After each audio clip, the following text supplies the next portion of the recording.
Greetings, everyone. Good time zone to you. Welcome. We're going to jump into a best of one ranked draft here in Theros Beyond Death. We are going to keep swinging at this format. It's been kind of a rough couple of weeks in terms of our usual expectations. Our results have been more along the 50-50 lines for about 2 weeks now. I mean, there's been some exceptions. We've had some O2s though, and had some 5-3s, that kind of thing. And we've been playing traditional and ranked, so there's been a mix of what we're playing as well. But I just wanted to acknowledge the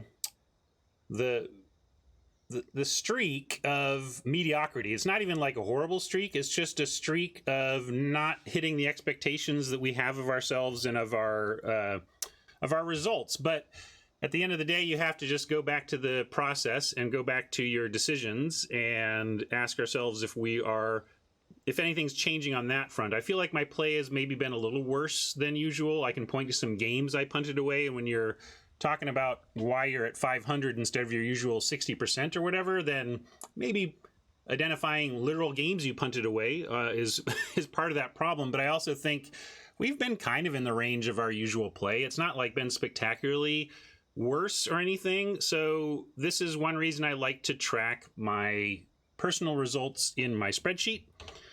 Sure, Arena has a rank system and it can tell you what your rank is, but it's so fuzzy to even know what rank means and how good that means I'm doing. And I just, at the end of the day, want to look at my long-term win percentage as a metric and a reminder of how I'm really doing. And so when I have a 2-week run where I'm running at about 500, I can go to my spreadsheet and say, Ryan, there's a reason you track all of this. You're not a 500 Magic player. You're better than that. You're just in a funk where things aren't breaking quite right for you. The little punts are coming at the wrong spots. The packs are bad. Anyway, just all the little factors can combine to give you a really rough stretch, and you can really start to question, wow, maybe I'm not as good as I thought I was, or wow, maybe, and probably we all aren't, but you know what I'm saying? Like, a lot of self-doubt can creep in, and I like tracking my numbers because it helps me overcome self-doubt in times like this and say, look, you've been playing Magic for over 20 years, Ryan. This is a 2-week stretch. Don't worry about it. Keep tracking it and keep trying to make the next best decision that you can make, and the results will follow. And if you want to make a next best decision about your card acquisition, I would highly recommend you check out my sponsor, Card Kingdom. Down below in the panels, there's a link that will take you there from here. That lets you know you came from here and helps out my stream. And you're going to find everything you need for your physical paper game at cardkingdom.com.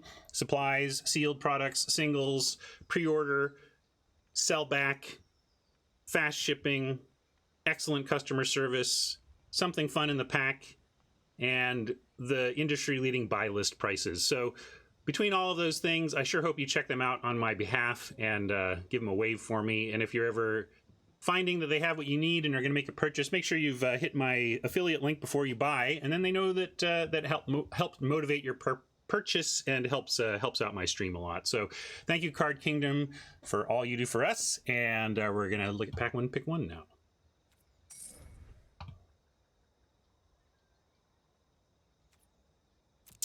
Funky asks if I used untapped.gg. Yes, I do. I like untapped.gg. I think that's a useful tool. It's a little bit tough in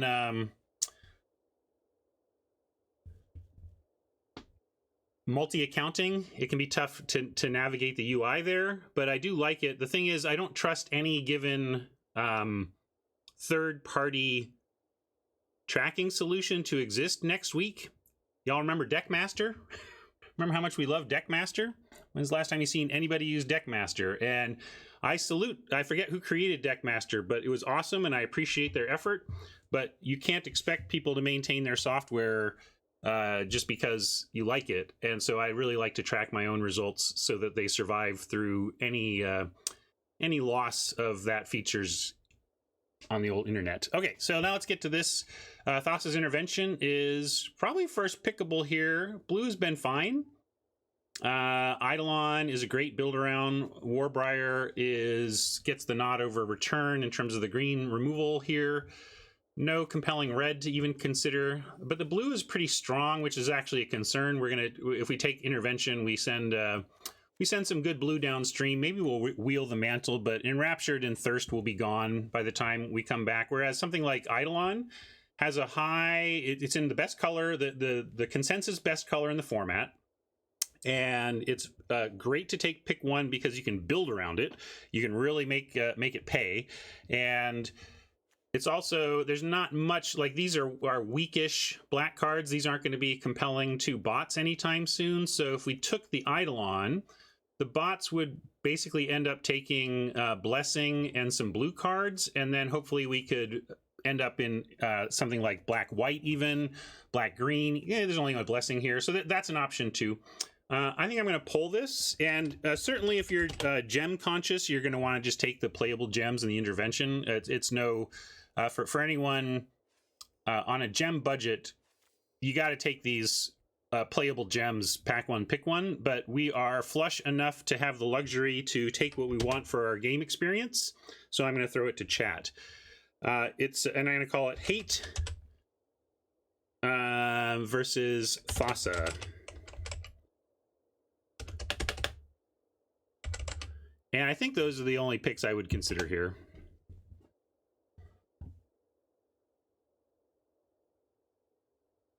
And I'd start either way. Chat, if you want to start with the Eidolon, we can head down this path. If you want to just take the playable gems, and this is a good card, you know, it's a 2-for-1 with some card selection. But, you know, it's a glorified divination on some levels. But countering stuff matters too. Flexible. I love that this card gives you both sides of the old, should I draw cards or counter a spell? Well, this is in the same card, so that's cool. Ah, very close. Close, close, close. All right, I'm going to follow chat. As I said, we'll go ahead and take the intervention here. It's a great card. So is Eidolon. Either would be a fine place to start.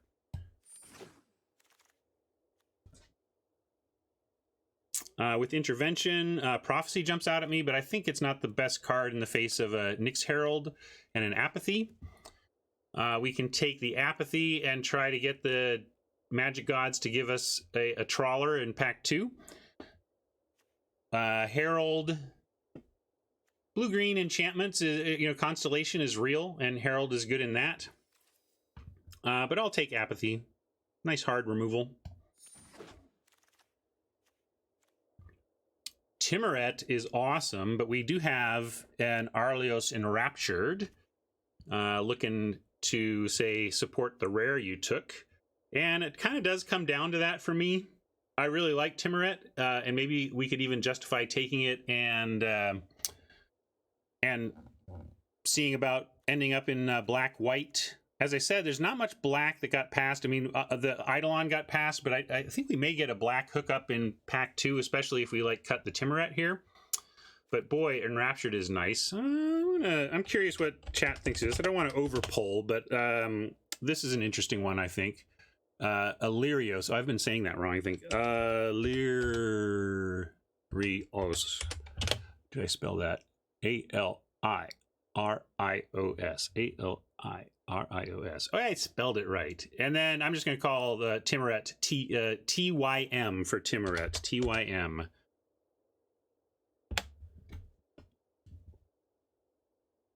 I don't think... I mean, you could... We're not taking Pegasus over Enraptured, right? These are equivalently powered. Yeah, so I think it's these two. Do we want to hedge on the better card or just support our rare? I think this is a tiny edge here. This is one of these tough decisions for me, but then I think this is how Magic has a lot of variance in it, because the EV difference between these two doesn't feel like a huge ton to me. And it's all going to be like, and be careful about results orientation on this stuff. This is the kind of thing where we can take our Illyrios here, and then the black might just flow and just kill us. And that it's easy to say at that point, oh, you should have taken Timuret, Ryan. We don't have that information now. We could easily take Illyrios and have the blue flow and the white flow, and us go, yeah, we did it right. Yeah, so it's close, and you got to let yourself off the hook a little bit if things break the other direction, because it's a close pick.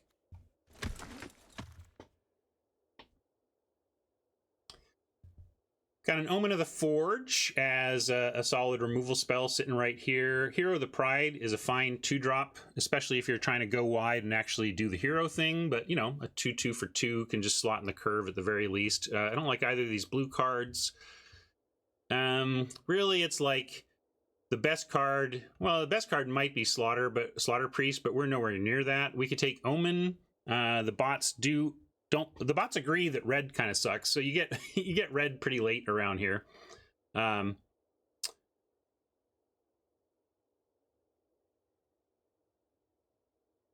Yeah, you're off base, True. I don't know what you're talking about. Don't worry about the signals I send to bots. I program the bots, and I didn't program. That's the wrong way to say it. I helped design the bots. I was the first person to take a pass on the bot system. They've taken other passes on it since, but I don't know what you're talking about, True. That the bots settle into color pairs, but not after 3 picks. You think they go pick 1, pick 2, we're locked in and not looking anymore? No, the bots actually look at power levels and wait until they're settled into solidly into a couple of colors, not just lightly into a couple of colors. Sorry, let's get back to, so Hero is the worst card, Omen is the better card, but Hero matches Apathy. I'm actually going to take the Hero. This is tough though. I could pull this again, but I'm going to take the Hero. I think supporting the Apathy is because, like, we really want to play this blue now. So if we take the Omen, we're kind of saying we're not going to play the Apathy. And I would rather have the pile of Intervention, Enraptured, Apathy, Hero than the pile of either Intervention, Enraptured, and Omen, or Intervention, Enraptured, and Apathy. So I'm going to take the Hero for that reason. Again, the red could flow, and I could start to, and we could be like, if only you'd taken that that Omen. But you have to be decision based, and I have my reasons. It might not pan out. We might find ourselves regretting the results, but I think the decision stands up. Goal is interesting, but I think we should just take Life's Bounty. This is a pretty annoying card. You just leave that 1 mana open, and suddenly I think one of the things I was forgetting about this card is, like, in my head when I was reading it, it was like it's indestructible was how I had it in my head. Oh, it protects, it gives hexproof or indestructible, that kind of thing. No, it gives protection from, which is even better because you can knock off enchantments and stuff. So I like Sentinel's Eyes, I like Omen of the Sun, I like Vexing Goal, and there's some Blood Aspirant to suggest that red maybe it was a thing, but I'm happily going to take this Life's Bounty here. Again, we're all just setting up for because this is how the way it really works is if you just draft heavy blue white, the bots deliver a Dream Trawler. No, that's not true, but Hero was a controversial card we had in a deck earlier because it's not that great, but same thing here. I'm still going to take it because of, like, the opportunity. Like, what are we taking instead? A Wave Mystic? No. Also noting that we have not seen any significant blue since this, since the Enraptured versus Tim pick 3. But we're going to take Hero because there's not really anything else to consider.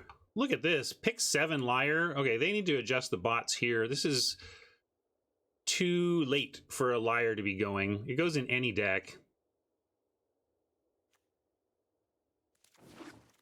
And it's good in any deck. I mean, it's a little clunky, so if you just get run over, maybe you take this out against Boros, but, like, anything other than, like, Boros and Rakdos, I'm happy with the Liar. Will seems fine here.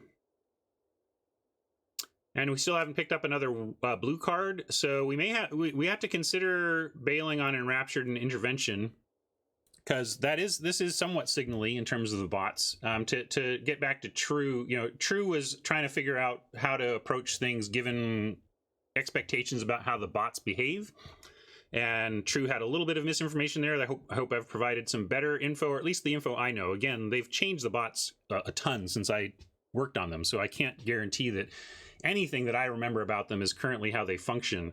But if they're at all as rigid as...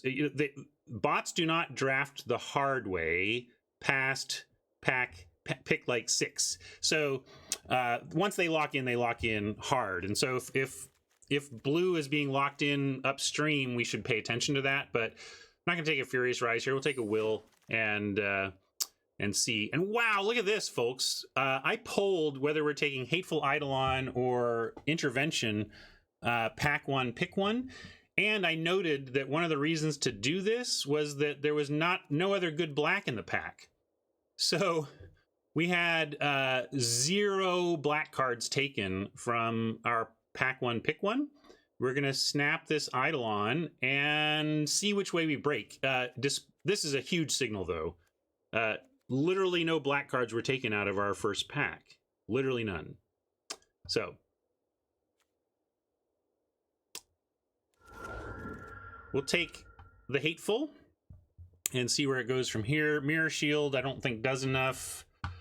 If we do want to end up in black-white, we're going to need to make up some playables here off the blue. So I guess we just take the Marauder. We don't want an Omen. I mean, we could be... like, the other thing is we're not black yet, right? But I almost feel... the reason why I'm so suddenly feeling like we are black is specifically that there was no black taken out of that pack. So... no, there's no... okay, so once the bots have settled into a 2-color deck, they are capable of drafting outside of those 2 colors if the power disparity is high enough. That's how basically how the bots mimic splashing. Like if the gap between an off-color card and the best on-color card is wide enough, they'll go ahead and take the off-color card. So, yeah, black is so open, I want to read that signal and listen to it and just take the Marauder out of, like, we might need playables here. Because just, that's a really strong sign that the bots are letting... yeah, and someone was saying the bots are trying to give us black-red sacrifice. Yeah, pretty clearly. Like, I don't think we're... hopefully the white flows for us as well, but if we had gone into... if we just blindly forced black-red, that would have worked out. But again, that's hindsight. You can't really get too... concerned about that. I'm going to go for the 2-drop over a 4-drop, second copy of a 4-dropper, this 5er from another color. Yeah, shield can go into anything with varying effectiveness, but that's the thing. We main decked it. I think was it yesterday that we main decked shield, or sometime this week we main decked a shield because our win conditions were fragile, and we had 3 really good ones, and we wanted to protect them.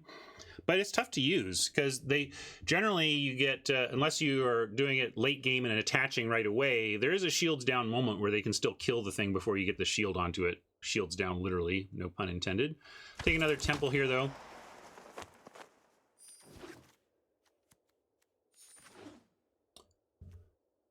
Taranika, pack 2, pick 1 reward for happening to be in white, but we'll take it. No black to speak of in this pack, but if this Triton wheels like the Eidolon does, we'd be happy with that.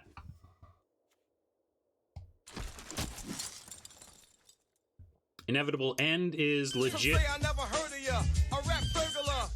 Thanks, Dirt Sleep. Inevitable End is legit removal, and it's aura-based removal, which means it works with Hateful Eidolon, and if we can find ourselves a Pilgrim, we can search it up. So pretty easy Inevitable End here, given what our deck is trying to be up to. A little concerning there's no white. We don't only pick 2, it's just the packs so far.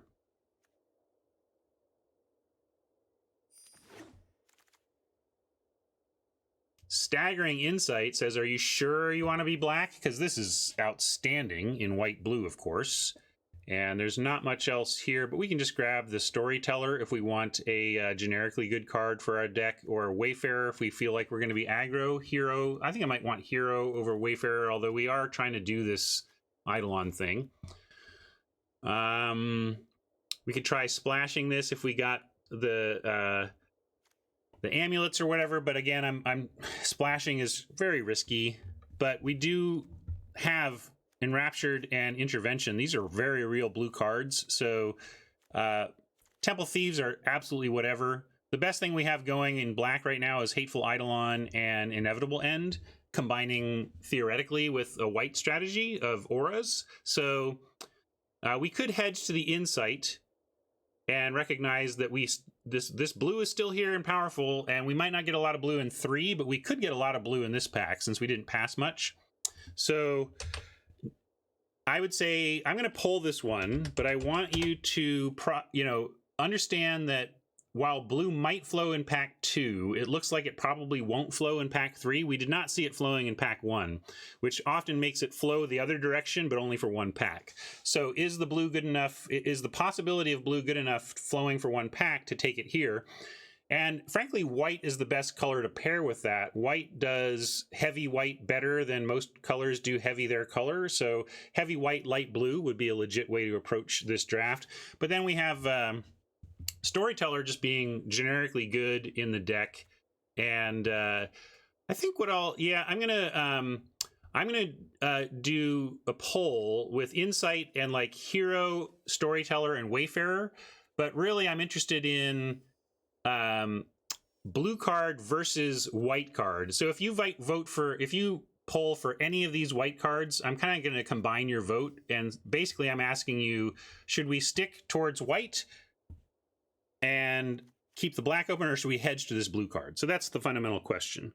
But I'll do it via listing off these cards. We have, we call it Band for the Storyteller, Insight for the Staggering Insight, Hero for Hero of the Pride, and Pious for the Pious Wayfarer.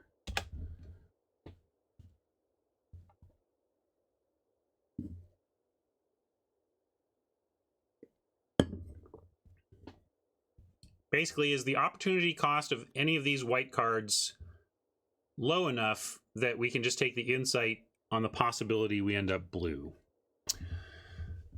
I'll think about it myself.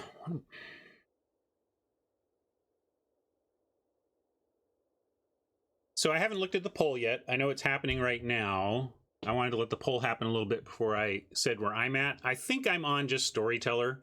The Insight is so good, but Storyteller is going to be good no matter where we go, because we're going to be aura-based, even whether we're Insight, whether we go back towards the blue or not. I think we're going to be aura-based, and we've got the Apathy already, which is great with the Storyteller. So I think we just take the Storyteller on sure power potential. And yeah, looks like chat agrees with me by 2. Very close, though. Interesting vote. Well, I guess you technically agree with me by 4, because I was talking about do you want a white card or the white-blue card? But yeah, let's take Storyteller.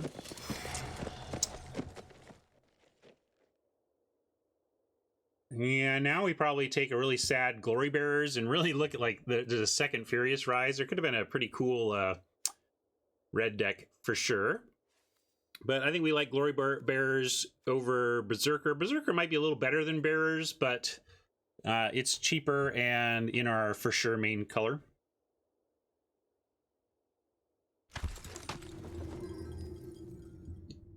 All right, here's a tougher call, because we have a Starlit Mantle if we want to look back towards blue. But the blue, again, hasn't really been flowing. I guess we just take Lampad over the Aspect. If we pick up one of these, that'll be fine. But this is a good spot for Lampad. I think it is too late to hedge red. I mean, well, like, maybe it's not. But I haven't seen anything I want to... that I think where the opportunity cost to hedge red is appropriate, Goblins. But bottom line is we only have 2 blue cards and really 2 black cards. So is it too late to be? I mean, we could take Impending Doom if that's what you're saying. But I think, again, it's just you end up in these spots where it's like, yeah, we could hedge red with Doom, but Lampad is just a good card, right? So we should just, like, if this wasn't here, I think I would be in for just taking Doom just in case. But I think this is too solid in the white-black deck to just pass for an Impending Doom here. Wow, so how correct are we? Let's put this here. Dink. Let's put this here. Dink. We'll take the grass because we have the Eidolon, and we will embrace our white-black fate.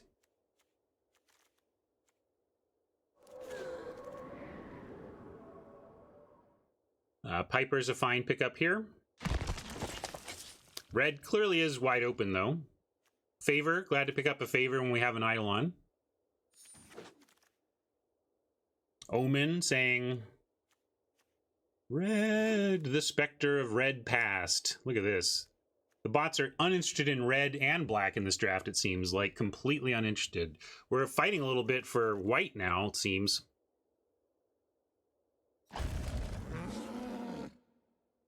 Yeah, look at this. Like, somehow the bots ended up in white, and now anyone suggesting to hedge red, you're not that far off. Like, it's now getting so weird that I think I need to bring in red cards, at least as a possibility. Yeah. Yeah, white was just for that pack, but it was so stacked, and then we opened a white card pack 2, pick 1, so it... Yeah, so let's take the Maze Warden here over the Doggy. And the Impending Doom comes back, but I think we have to take Aspect over Impending Doom, because now we're pretty sure, the one thing we're pretty sure is that we're black. So I'm going to take Aspect. But yeah, red black is just wide open here. But yeah, our white is still decent, and I think I like the Pilgrim here because of that. Pilgrim picks up Mire's Grasp, picks up Apathy, it picks up Inevitable End. So it picks up Hateful Eidolon. It already picks up 4 removal spells. Yes, please. Hopefully we're not entirely cut off from white, but I think the black is so open we'll just scoop up black this pack.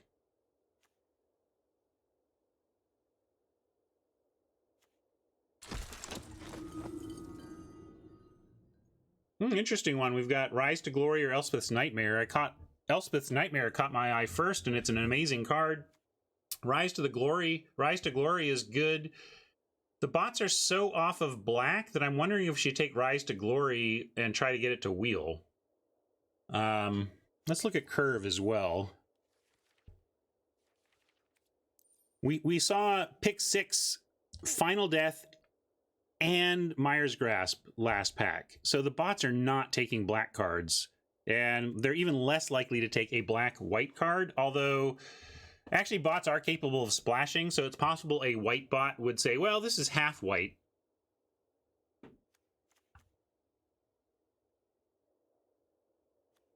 All right, I'm going to take Nightmare, and we're going to try and wheel this Rise. A little bit risky, but, I mean, we had a Nightmare, so I don't know. Final Death jumps out. There's another Storyteller and an Archon, but I think we just want our hard removal.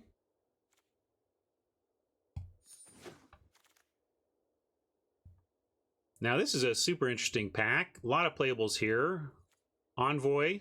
We are an Aura deck. We have 4 pieces of Aura-based removal, although one of them does not get less expensive for the Envoy. Sentinel's Eyes might wheel. Bleeper's more removal. Remorse is another answer to... a Trawler, potentially. Jikerman wants to understand our creature count. Fair enough. Let's check. 1, 2, 3, 4, 5, 6, 7, 8. We don't love those, but 7, 8, 9, 10, 11, 12, 13, 14, 15. Again, don't love them. So we have some stuff we don't love, but we do have creatures. So, we could do that. Let's pull this one. There's a lot going on here. I'm just going to be lazy and let chat figure it out. We've got Remorse. I don't think that's the pick, but I'm going to throw it in. Eyes. Envoy.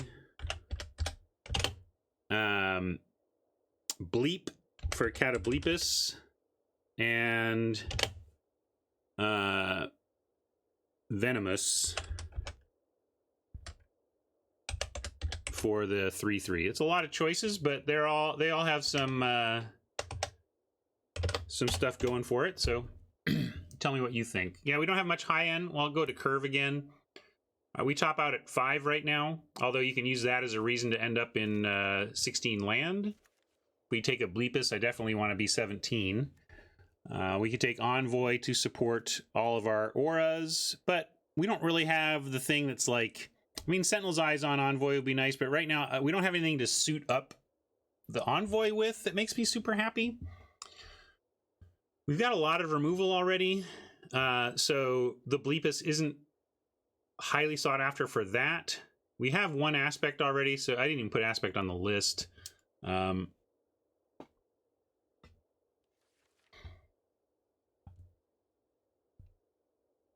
Heavy support for a little bleeper here.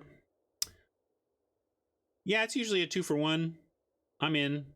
Also, I'm just, it's like, I only love this when you've got like Commanding Presence or the Insight, Staggering Insight that we passed, for example, when we were...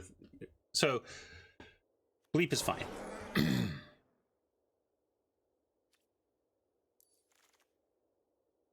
Harpy or Eyes. This could be a spot where we just end up with Eyes, but Harpy is nice too, and we're not so full at 3 that we couldn't run it.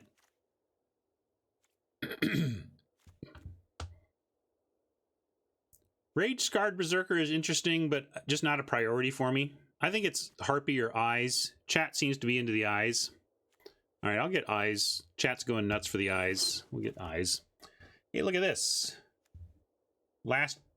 Almost last chance Hateful. Take that. Add to the build around.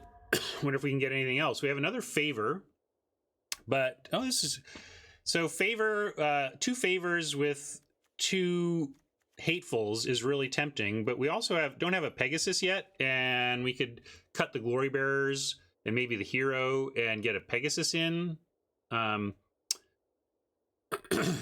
then here this hero. Yeah, we're okay on 2. I think we want the Sun Main over the Favor, but just narrowly.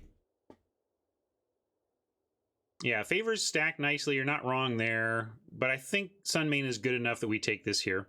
And I think wasn't there a Favor earlier in this draft? In this pack? Maybe I'm just hoping. But I'm going to take Peggy. Peggy Sue. Here's another Inevitable End, which I do like over the hero. We are really doing the aura thing here.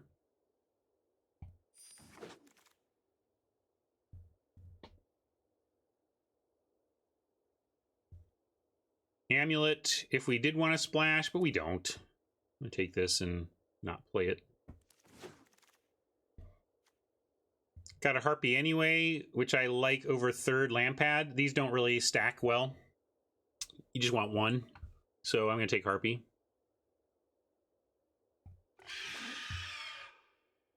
Pious. Maybe you make the cut, but I think we're a little more controlling than we want for Pious. Sure. Hierophant or another aura? Like, if we took another aura, we would end up with how many? 1, 2, 3, 4, 5, 6, 7, 8. We're going to play 9 auras? We're not playing 9 auras.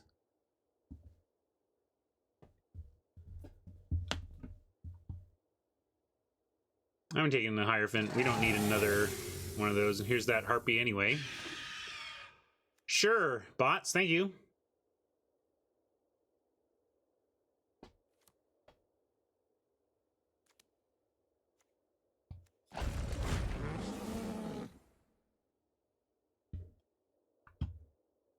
Can I just go take a nap while you all figure out how to cut 11 cards from this?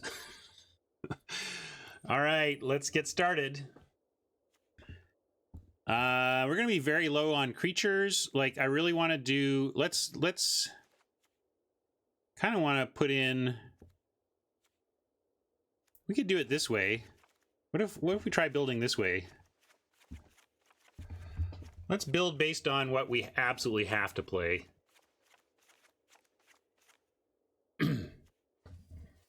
I don't usually build like this, but I'm going to try it this way. We're going to only play black, white, and colorless.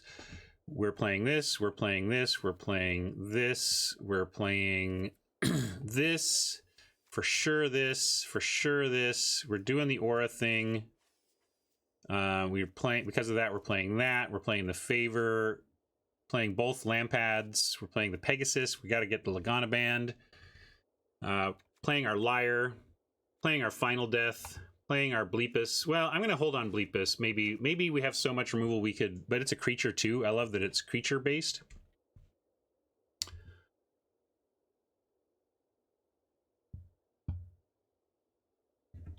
Where does this leave us? So this puts us at 9-8.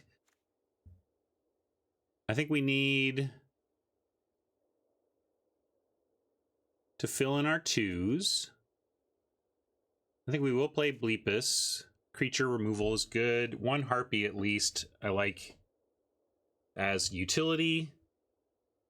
Piper or Thief? Do we care about Piper? We're not really sacrificing anything. I guess we are sacrificing with Lampad, but maybe that's not worth it for the Piper, and we just want Thief over Piper. Curious your opinions on whether you'd play a Piper before or after both of these Thieves.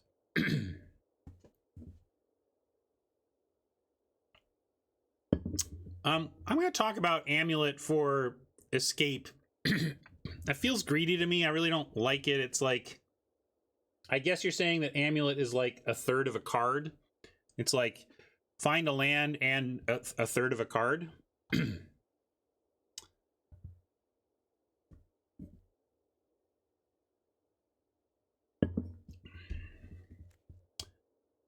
Yeah, my question wasn't hero or not. My question is of the I was just curious about your opinions of Piper versus Thief. That's it. Not that both of them are better than hero, which we will absolutely bring in as our most solid 2. Now we start getting into, we got options, right? So yeah, is Pious worth it? Let's check our overall number. I think we're going to play Indomitable Will. I think that's too good, given our synergies. Oh, yeah, also let me get, yeah, let's get into deck building. Thank you for that reminder. That should clear things up for you there. We have 2 more ads on 12-9. So I kind of like adding creatures if we can. Maybe we don't have a lot going on at 4. I think I like a Hierophant.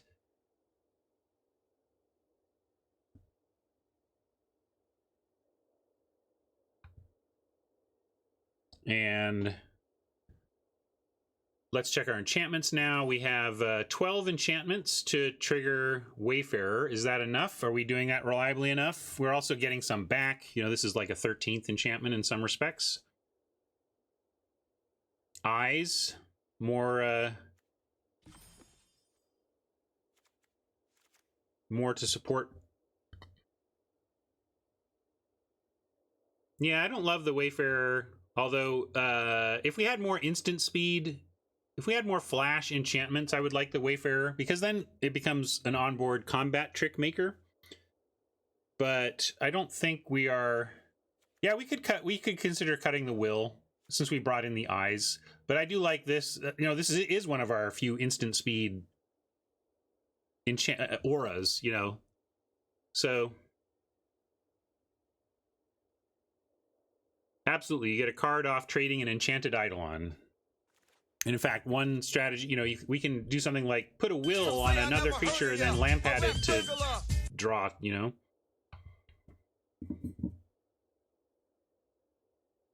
Oh, nice note, Keller.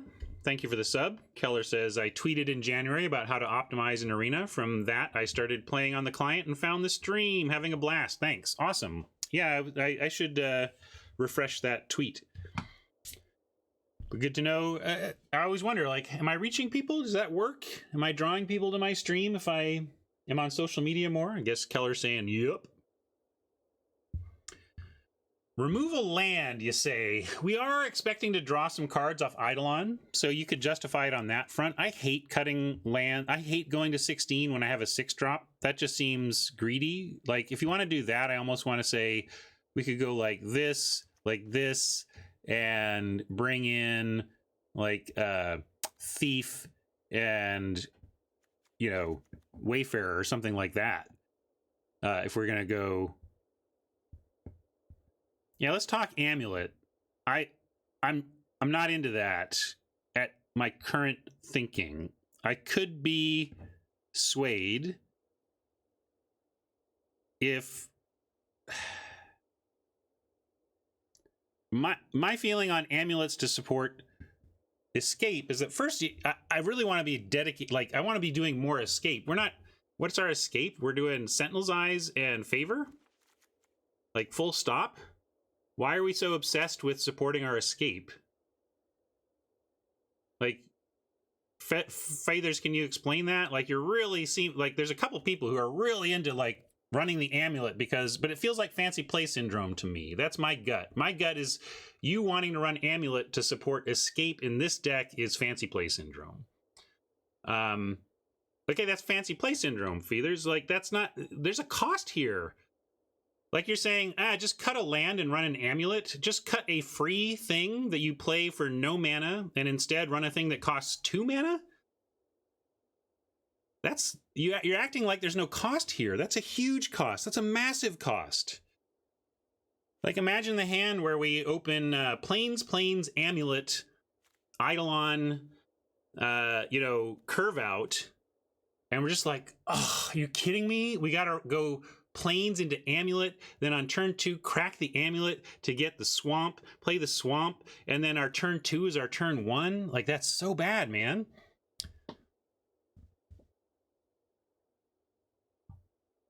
And sorry for saying man, I don't want to make presumptions. It was more colloquial than gender-based, but that's where I'm at on it. That being said, I'm really trying to keep an open mind and listen and learn, and maybe I'm not thinking about it correctly, but I want to, that just doesn't, it doesn't add up to me, so I'm not going to follow down that road here. But if we were, really heavy escape, green-black, I could see it.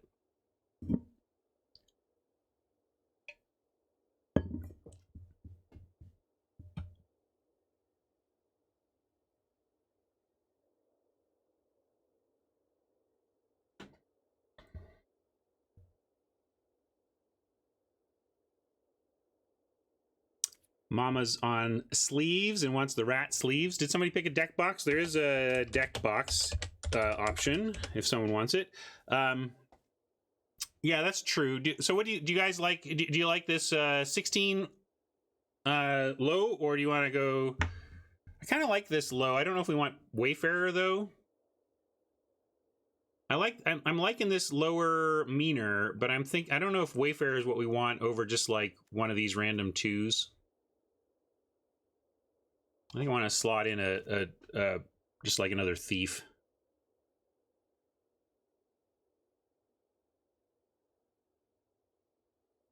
Inevitable End. We'll call it Inevitability.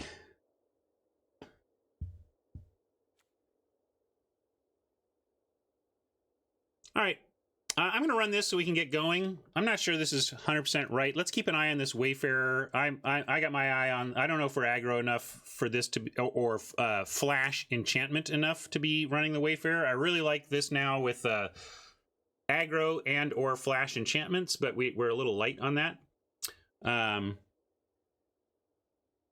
Something from the 80s where Link is. You got it, Tron. Yeah, Thief is just bad filler, but Wayfarer might not be doing enough. Is it bad filler? Thief is whatever filler, but it is filler. It's certainly filler, but it does a job. Sometimes you need filler, right? Yeah, you can do Harpy over Thief, but then we're really also Harpy's 3 and Thief is 2. There's a reason I'm running a Thief. It's 2 mana. I don't want to put in a Harpy for a Thief. You can convince me that we should put a Piper in over a Thief or something, but I really want a 2 here. So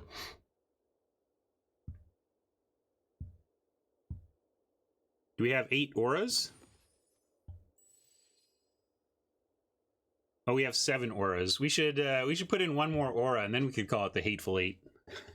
That would be sweet.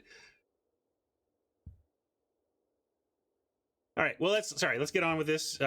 Did I capture the screen? I can't remember. I'll do it again just in case I missed it, and we'll try it. Better to play than continue debating here, and we can come back, because I'm kind of with you. I'm not loving the Pious. I don't think we are quite that aggro, but let's go for it. Oh, I didn't do lands, though. Sorry. Yeah, let's bling everything up. We got Nyx lands for Timnos and Rat Sleeves for Mama.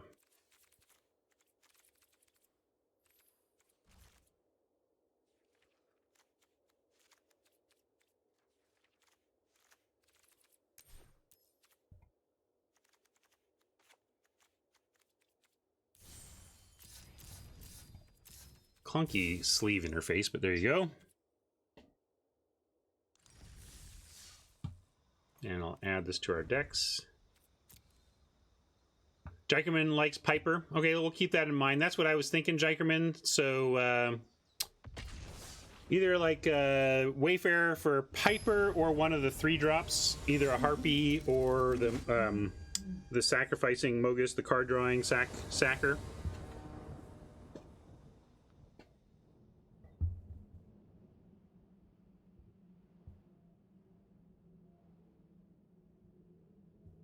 That's a good name, Wilson. We could call it that with this. Yeah, we'll keep this.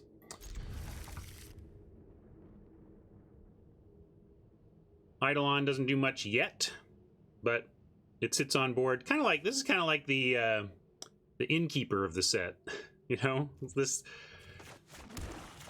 1/1 for one, you know, a 1-drop that doesn't do much until you get the synergies going.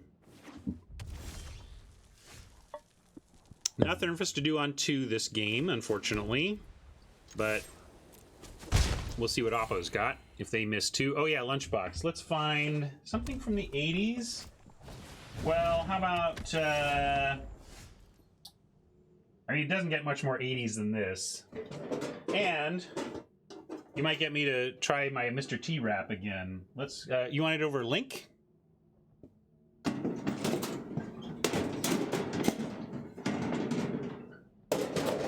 I pity the fool.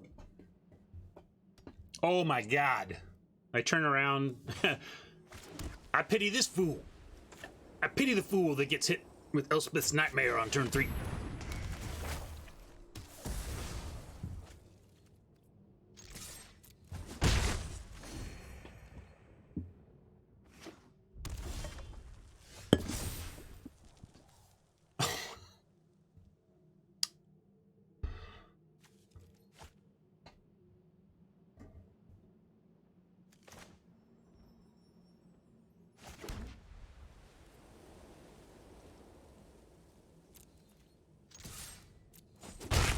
I think I'd be a good DM, Mama, if I could get over my rules mentality.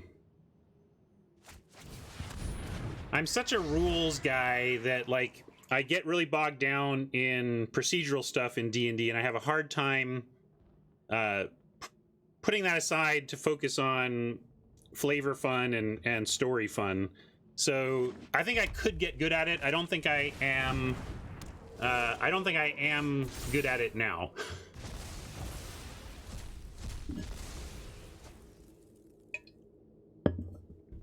I tried like I tried a D&D for my son's group, for example, and it wasn't great. It was fine. It just wasn't great, you know. Hero and Peggy bump. Yeah, we could just do that, and then we get to apathy or end the next turn. And heck, we know all their cards, so we can even attack into this. They can't pump, so get some lifelink out of this as well. Sure. So we'll go like so.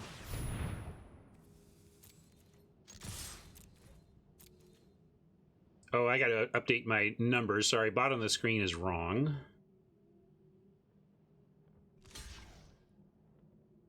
But here. This is as close as I'll ever get to an early GG. But I should get punished for this. Go ahead, Magic Gods, punish me. We are not 1-0. This is a prediction.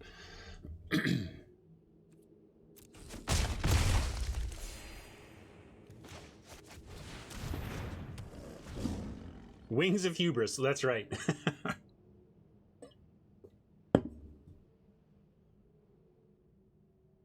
I know, that's the other thing, Mama. I'm too lazy to be a DM. I got both my kids DM and do stuff for their groups, and it's a lot of work. I'd like to just find a land and we'll just final death that thing. Although find a land, apathy, activate Pegasus doesn't suck either.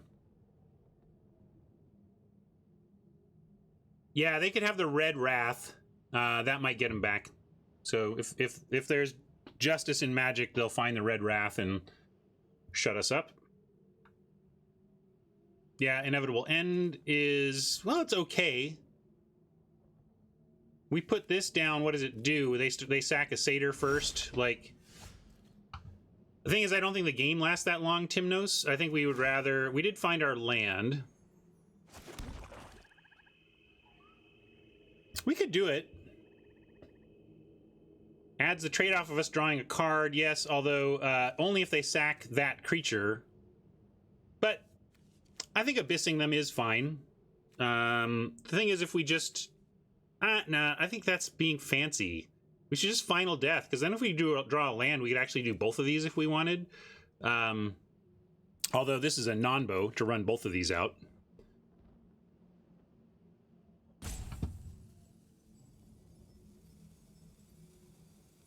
All right, people wanted the Inevitable End. I just wanted to go for a faster... I'm surprised you don't just want a final death and swing. Right. But...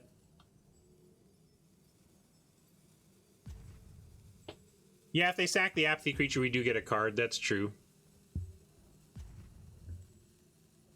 All right, well, people want to try the end play. I'll do it. But we can't... Which means we only get to attack with the Peggy. And really, we only get to attack with the Peggy next turn, too, because I imagine they drop the Satyr here. But abyssing them while we set up for more removal doesn't suck. You're right about that. If they come up with a big play here, we get to final death that, and then, you know. All right, you all were right. It's hard to argue with got them to scoop with it.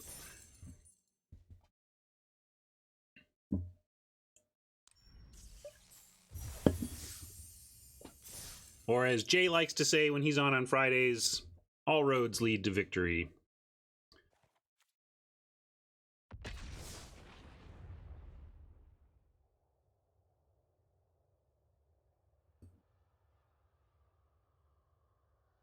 Oh man, your character died?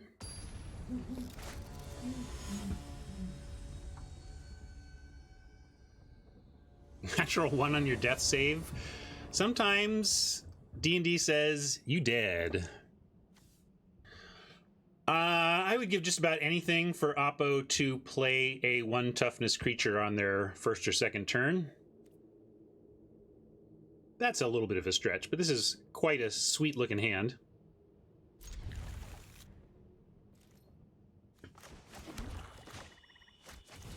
Glad we are, yeah, Kruzika says white is too good in this, or black-white is too good in this set. I'm just happy white is in the conversation about being too good for once. They didn't give us a target for the favor, but we have a land pad play, so no worries. We just want land now, and I don't think we can lose again. I gotta watch myself. Don't be cocky, Ryan. Say it correctly. I think with a land, we are in amazing shape. And certainly that seems true here. We could just favor this, but Inevitable End... yeah, I'll favor. Sure, maybe we'll draw a 2. But I guess I shouldn't have played the plains because of that. But it doesn't matter. If we drew a swamp, it wouldn't give us anything to do anyway.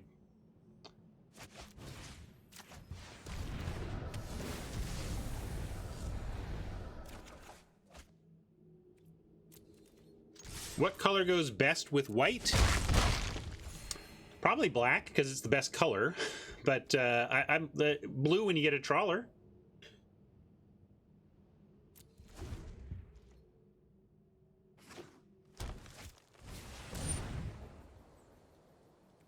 Yeah, we've had some success with red-white. I've drafted red-white twice, and I think we went in best of 1, and we went 7 wins and 5 wins, I think.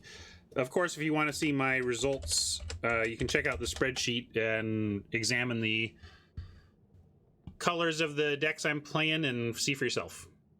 Where are we at? Okay, we're their turn. Sorry. This is how I don't have hourglasses, because I get distracted and on a time where anybody else would have no problem. I'm like, what? What's going on? Inevitable End or Myers Grasp. If we go Grasp, we might find a land right now to play. Of course, a land right now doesn't allow us to play anything else, but this is a reasonable Grasp target, I think. Lets us attack.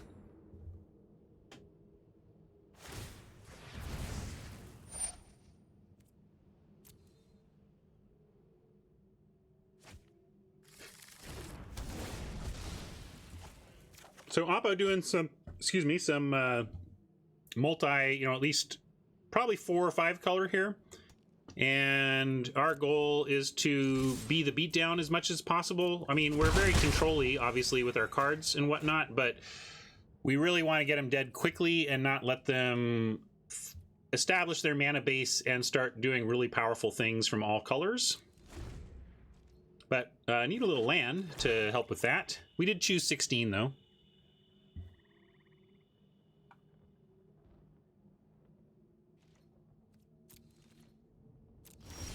That's a lot of open mana. Makes me nervous. What am I not thinking about? What can we do if they have something? I think I'm going to send the Lampad alone. I'm just paranoid enough, and the Hateful Eidolon is so valuable. Unless you can tell us for sure, someone can say for sure there's no possible repercussions for sending in the Eidolon. Like, the trouble is with Unknown Shores, it just feels like there could be flash. We're not in any color here. So I'm not, for 1 damage, I'm not going to risk it. I will send in the Lampad and try to draw out tricks, and this beats the White Omen, for example.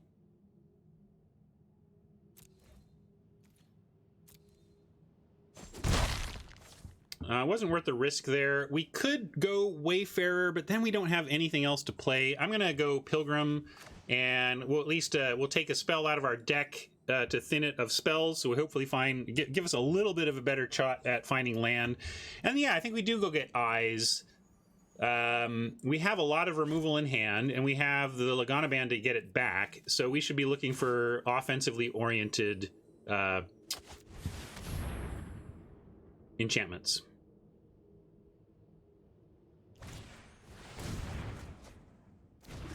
And this is what I mean. So Oppo is spinning wheels, amuleting, doing all this kind of wheel spinning.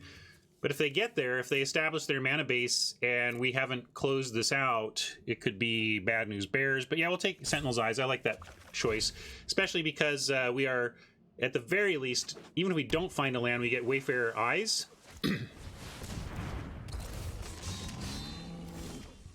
We did find land, but Oppo has played something we can't attack into.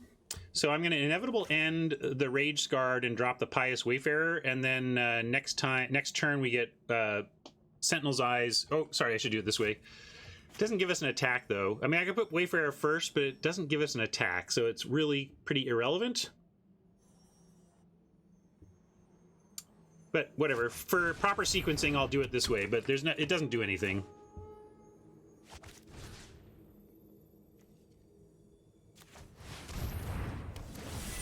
But habits are good to instill, right?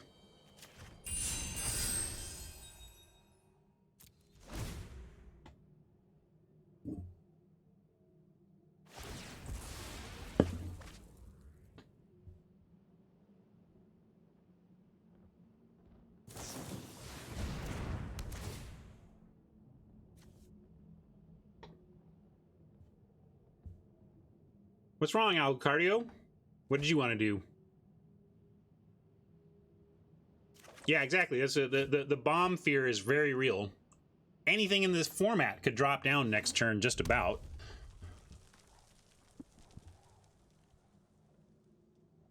Obviously, there's some super expensive stuff it couldn't be, but in terms of, your only restriction is 5 mana or less. But if their answer there is to come up with a Rage Hound, couldn't be better for us. That's fine. Kind of want to ignore that and let it attack past. And I wonder if we can create, like, maybe we can get, if we put Sentinel's Eyes on Lampad, we can get it to attack levels.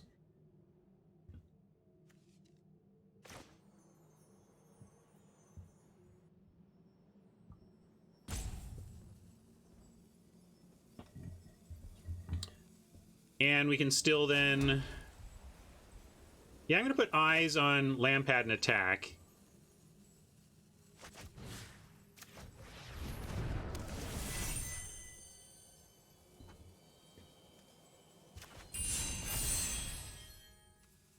And we could even, if we want to send in... We could set up to Mogus's favor to also win, like trade I guess we can send in Pilgrim, and I would trade Pilgrim plus favor for the Rage Hound here, but not the Wayfarer, I don't think. So we'll do it like this.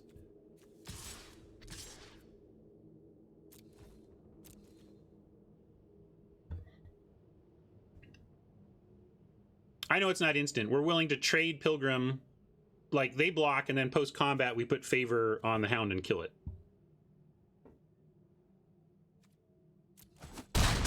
Yeah, I think I guess I should look and make sure, but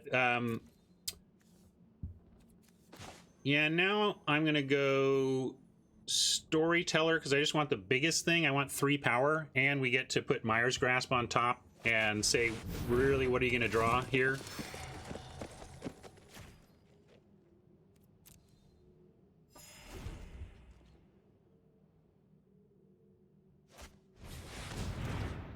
I mean, that's okay, but we're happy to take this 5. It's no big deal at all. And then Grasp turning Rage Scarred into a 2/1 is going to enable all sorts of attacks.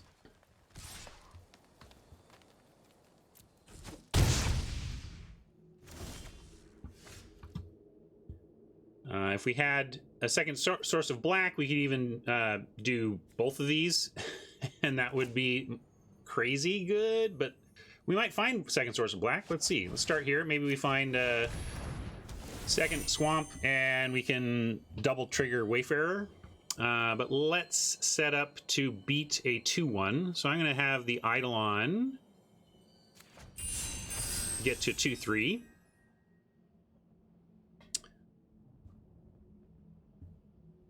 Oh, of course we don't draw yet, so never mind. We draw when they die, but we'll see. Yeah.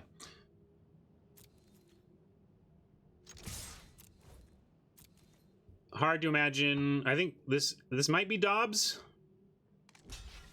Like, we go, so we have 1, 2, 3, 4, 5, 6, 7, 8. Yeah, this is Dobbs.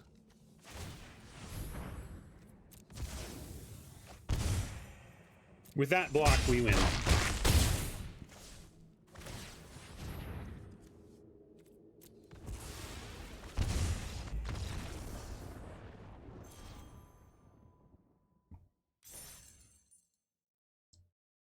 Good deck is good.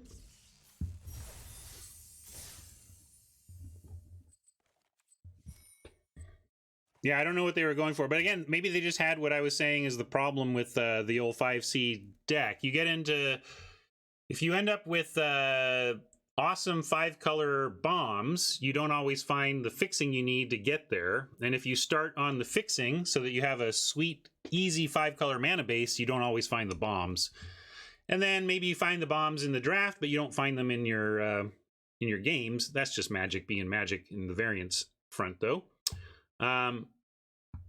All right, I'm going to, yeah, I'll let you consider. I'm on my second cup of coffee today, so I need a little bio break.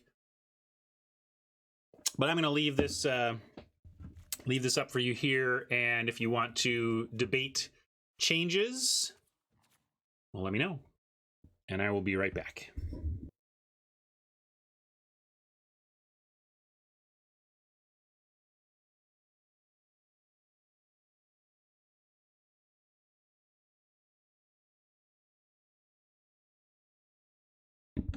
Hey everybody, I'm back. Any thoughts? I'm going to see what people are saying.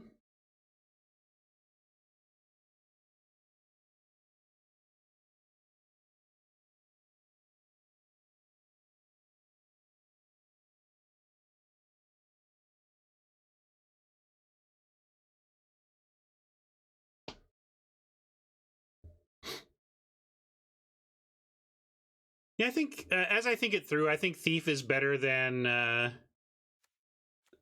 Piper, because this does actually just get through sometimes. Sometimes this just can't be blocked, right? It's like, oh, the Thief gets through, and Mogus's favor can't kill it. I mean, that's a real thing. The benefit of the Piper is that we have 2 Lampads, so you would get an extra goat to extra drain, but I don't think the extra drain is worth everything else going on for the Thief. Not that we want to add any of them, but just in terms of that debate. All right. If you all like this, let's go back. Oh, you know what, though? I want to, if you'll indulge me for a moment, brief story time. As brief as I get, anyway.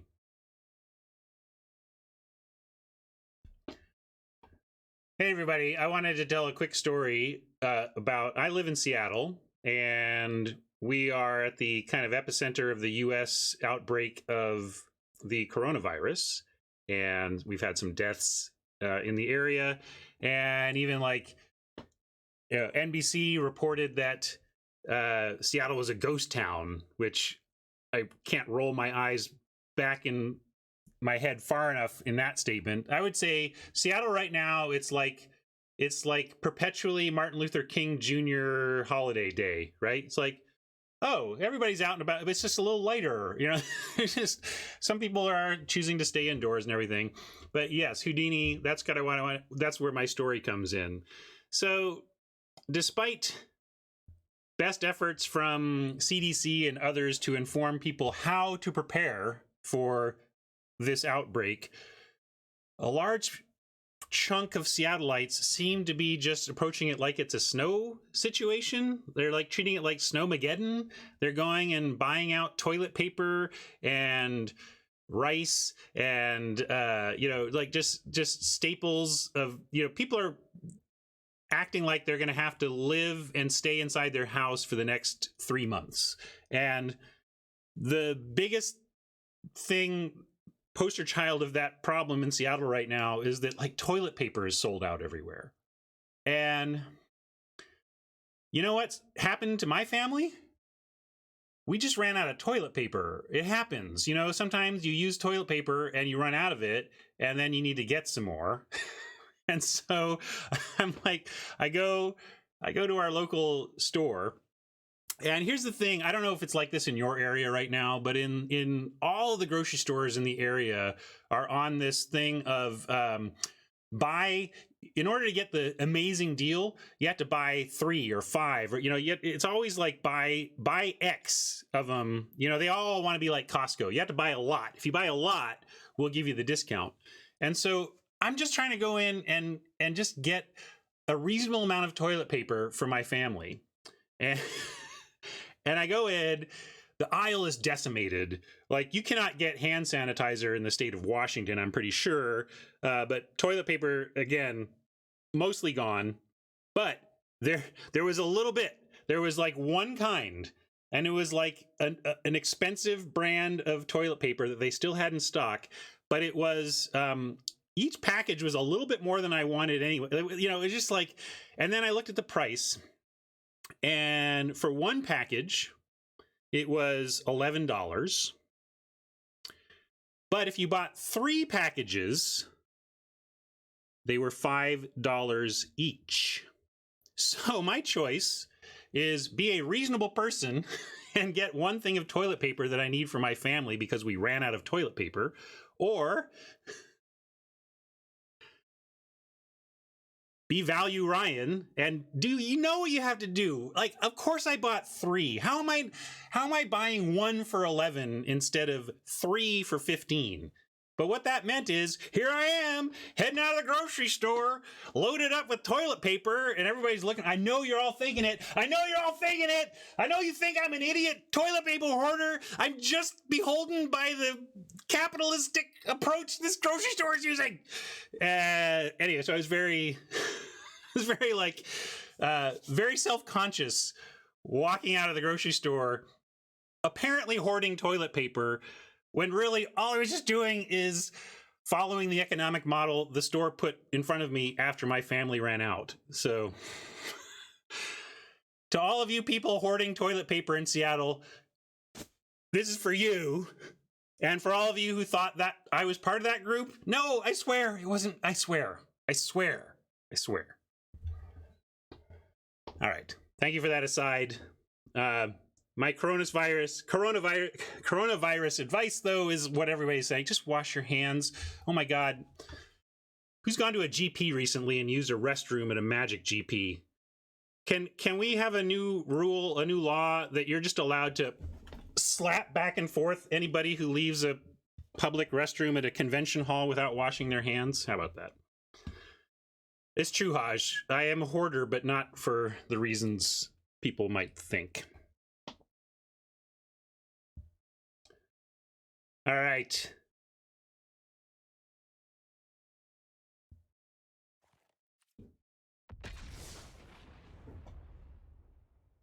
Back in.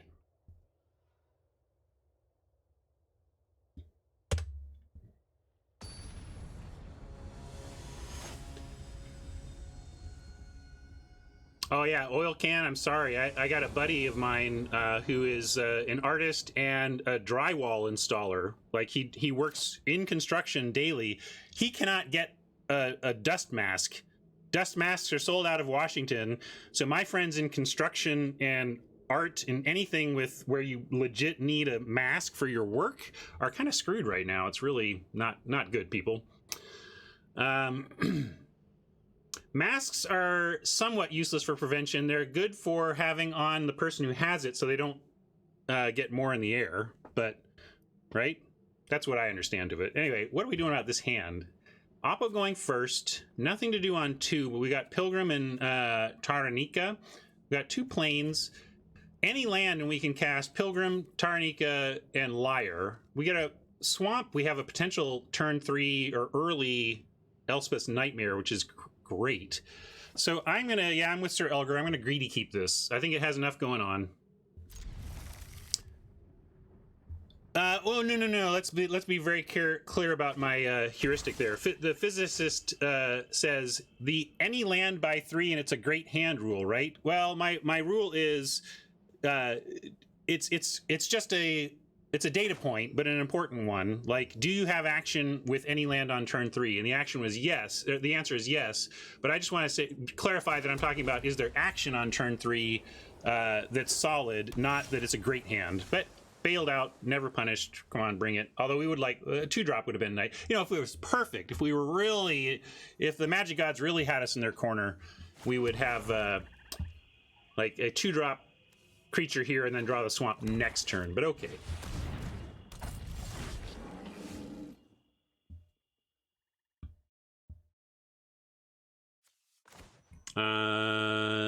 Plains gives us the most option, and yeah, we'll just Nightmare. Nightmare on 3. Nightmare on 3 is insanely good. It's hard to imagine that they're not going to lose a significant card out of their hand with Chapter 2 on 4.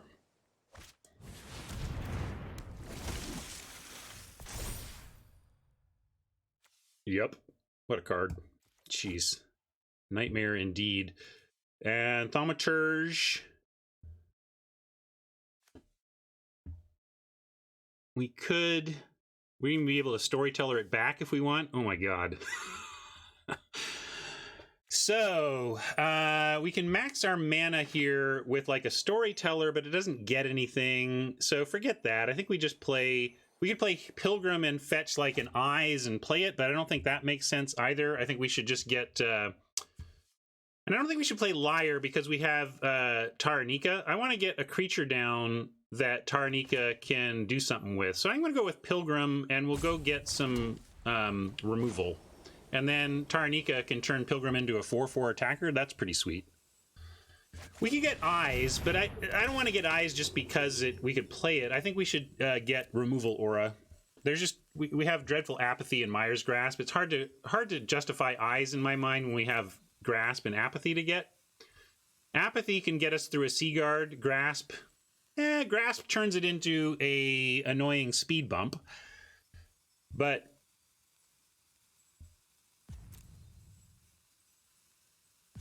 yeah, we didn't get Favor for there. But let's get okay, Grasp for the Thaumaturge is fair. We'll do it. That's a good point as well. Grasp gives us a 2-spell turn next turn.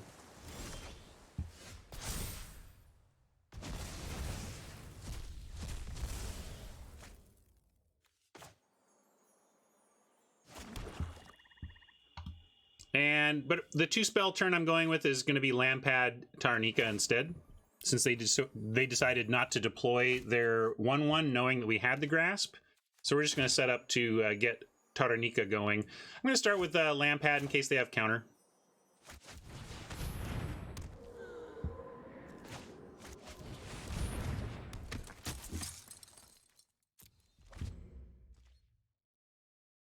Feel like they probably would have countered this if they had the deny, or at least we would have gotten the pause, and then we could have decided what we wanted to do. Because like if Lampad had paused and then they declined to do anything, I just would have gone with Liar as the backup play there.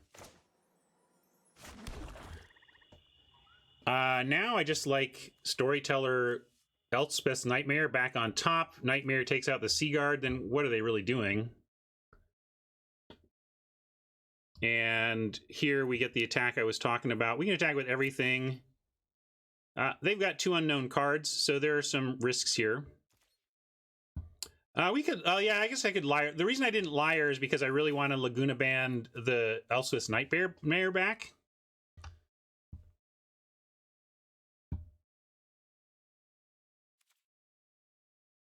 This could be, we're closing in on kind of that Jay Schneider all roads lead to question where we're debating choices that don't matter that much because we're in a pretty dominating position. Vexing Goal is interesting, gives them a double block on Taranika, and then does that allow us to kill Seaguard? No, but we get to go again, Laguna Band, Mire's Grasp. Like, this is still fine is what I'm saying.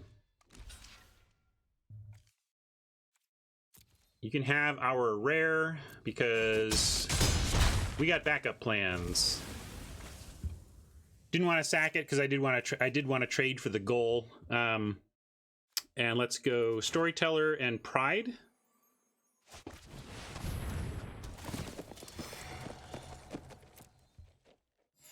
And now they need something pretty obscene to get out of this because we have Grasp for the known creature and Elspeth's Nightmare for the other creature. So right now we can handle both of their known threats. If they could drop an enchantment here, they could make 2 Seaguards or whatever. Yeah, Aspect get it out of it. Good call, Haj, in terms of thinking what Oppo might do or might have. I'm going to go with Nightmare first here.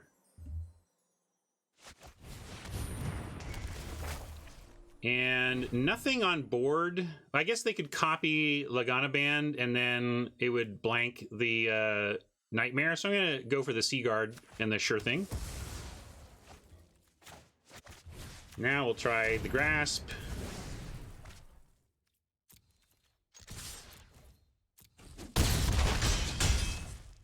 What was Grasp? What does Grasp first do? Seems like multiple people called that out. I didn't see it, whatever it was.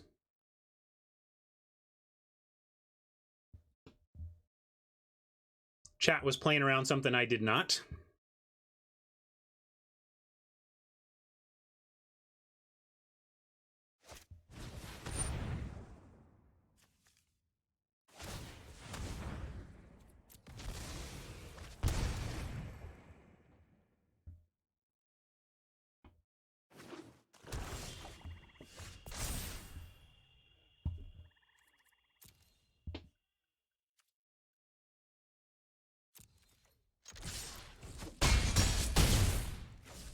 Looking pretty good. I'm not even going to play the Sun main. I guess there's not sweepers in blue-black, right? I don't think there's sweepers in blue-black, so I'm going to go for the Pegasus. But maybe the magic gods will show me how I'm wrong. Sea God Scorn. Yeah, I don't know that card, so maybe I've played into a possible... Oh, that's the triple bounce. Right, right. That's still not a sweeper in the your stuff is dead way.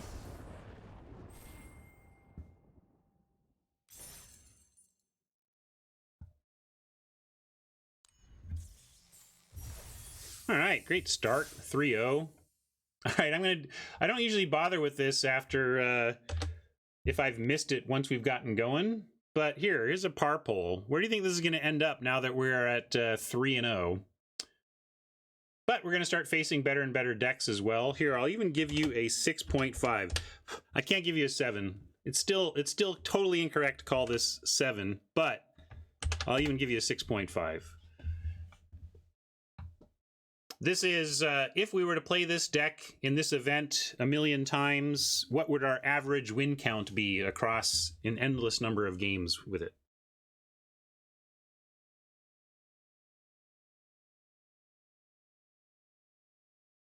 I think I would put it at 6 at this point. Like, I would hope that we can go 3-3 from here, even against higher caliber decks. Yeah, you get to count the 3 wins we already have. That's why I thought it was interesting, because we're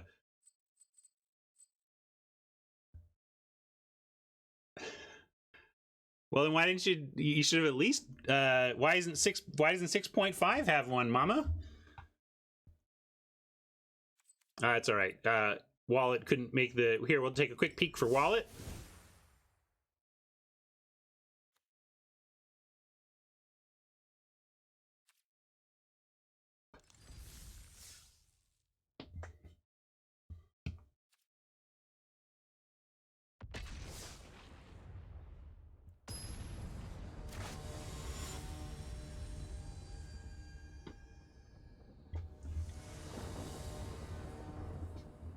Yeah, I should have been more clear. I meant, like, if we were to play it from 3-0 a million times, where would we end up on average? Another keep here. Not a great one. We do have Wayfarer into Thief. And if we find a Plains, we get Taranika on 3, which would be sweet. And we obviously have Quality at 4 and 5, if we can get there as well. Although, nothing to get with Storyteller yet.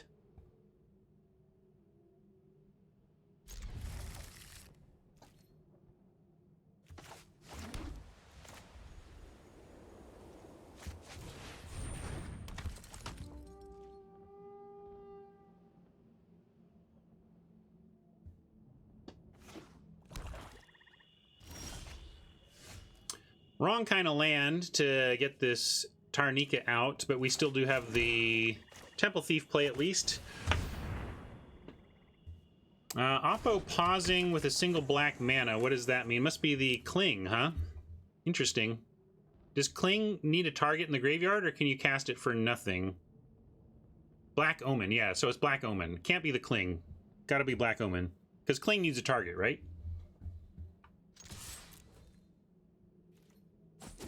Erebos' Intervention, good call, Haj. Haj came up with a rare possibility. Parappa just slightly behind Haj on that clip. Alright, well, we're going to play the Zais. We're playing it into open red mana. That could mean that we could wait.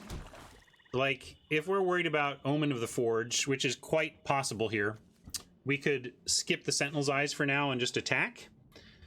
But it does represent 2 more damage, so we should go for it. If it was only 1 more damage, I might not do it, but because we have Pious Wayfarer, it's worth 2. And I'm going to go ahead and put it on the Temple Thief. In case it ends up unblockable, I would rather have it be a big unblockable. And if they do have a Omen in response, I want to keep the Wayfarer and have them kill our fairly disposable Temple Thief.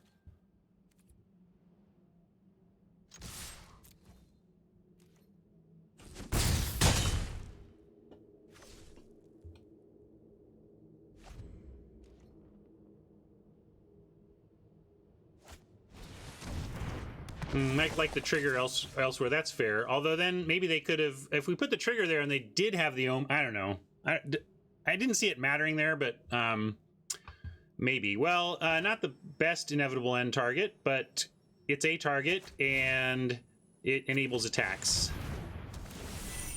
because we get to pump up the Wayfarer. Thief is unblockable because we put an aura on the Piper. And I guess I could have just attacked with the Thief. Maybe this wasn't the right use of our resources. But if we do draw a land now, we can at least Storyteller back the inevitable end. So that was part of it here, is that it gives us value for the Storyteller. Oppo having it rough here with land. They're stuck on 2. We're going to try and take advantage of that. You go Taranika. Taranika seems more interesting here even than this. Let's wait and see. Maybe because if they do get unstuck, maybe they play something more relevant. And yeah, Mike says he doesn't like the play because we have the Thief attack anyway. But do you see what I was saying, Mike? I mean, we now have Inevitable End in the graveyard for a Storyteller. That's pretty good. So with that, we'll attack with just the Temple Thief first.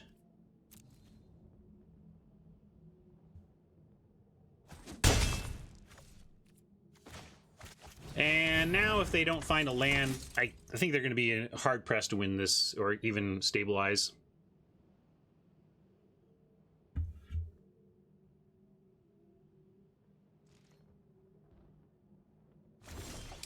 Yeah, but that play allowed us to attack. It gave us a Pious Wayfarer attack that we didn't have without it.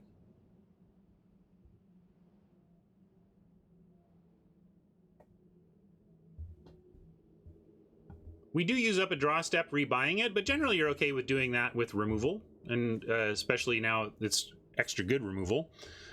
We could Storyteller. Yeah, let's Storyteller, because then we can Eidolon Inevitable End next turn, if there is a next turn.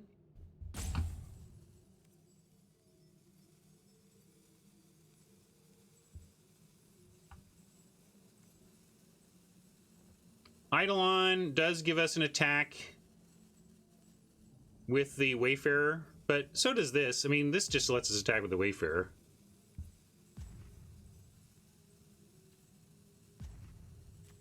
All right, I'll hate and swing, but I feel like I should just Storyteller. Everyone wants to hate and swing, but I like Storyteller and swing. But let's go here and spread it around a bit.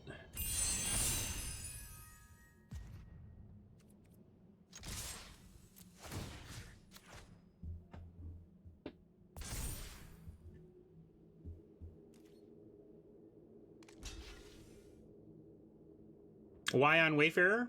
My idea was to try to make 3 evenly sized creatures. If we make something a 5 power, they just chump the 5 power, right?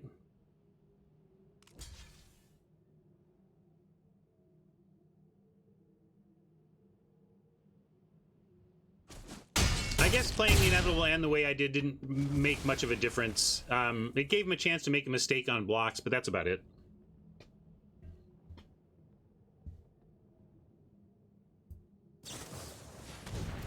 Hey, it was Erebos' intervention. What do you know? We figured it was probably Omen of the Dead, since that's the common. But it was, in fact, the rare. That's cute, but not enough. We win. Oppo got stuck, though. They have a good deck. We just, we got him on mana there.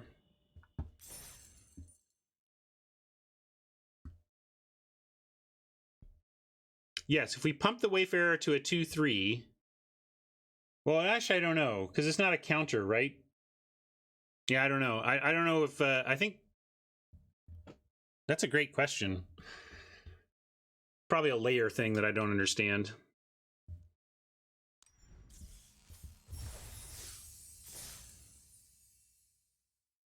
All right, here, wait. Since people didn't understand before, and Mama really wants a 7... And we're now 4-0. Here, what I need to do is take off What I'm not going to let you do is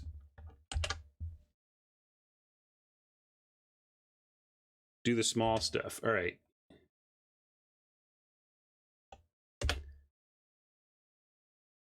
Here you go, Mama, just for you. This is how many wins do you think we would get from here if we played from 4-0 a million times?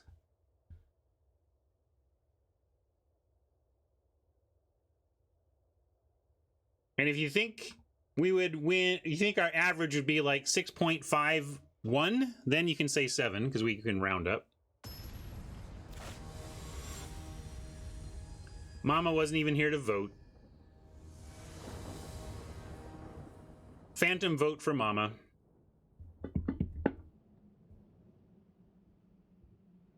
Oh man, GG, Gloss. We were just saying how good your deck looked and how unfortunate you were in not being able to cast any of your awesome spells. Are we keeping this? Ugh, this feels pretty ugly. I mean, we have one of our best cards with an Eidolon. There's nothing to get with it yet, and then we don't do anything till 4 if we do anything at all. And we're on the play, so we're not doing much. I'm going to mulligan this. I think we can do better. Like this.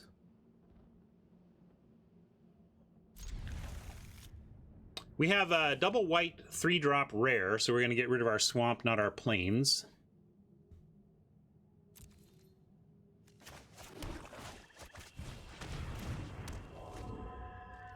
Thanks, you too, Lang. How are you doing in the event overall? Were we properly matched at 3-0? Were you 3-0? Because we were 3-0 at that point.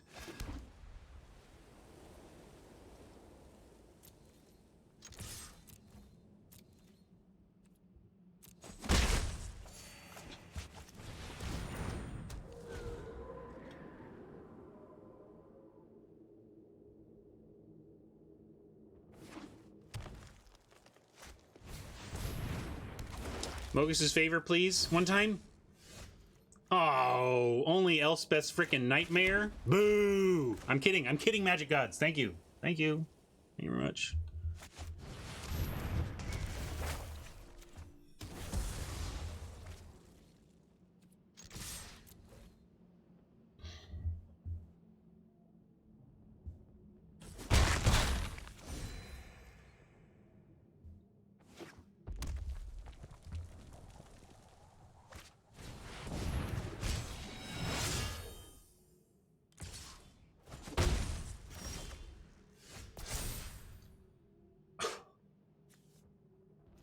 Well, this is pretty good. Let's see, can they get anything? Let's see, haste. When it enters the battlefield, return any number of aura cards from your graveyard to the battlefield. Okay, well, at least we're going to nightmare away their graveyard, so if they had any, it wouldn't matter. Question is, do we care? Yeah, I think we'll go ahead and kill the Caryatid, although we could save it for this, right? Like, the Caryatid, maybe the Caryatid doesn't matter, and we say just save the Grasp for these. Yeah, let's do that. And then we can Liar the other one. I was kind of enamored with getting a card draw this turn, but I think we should just play Liar, get in an attack, and then we're looking pretty good next turn.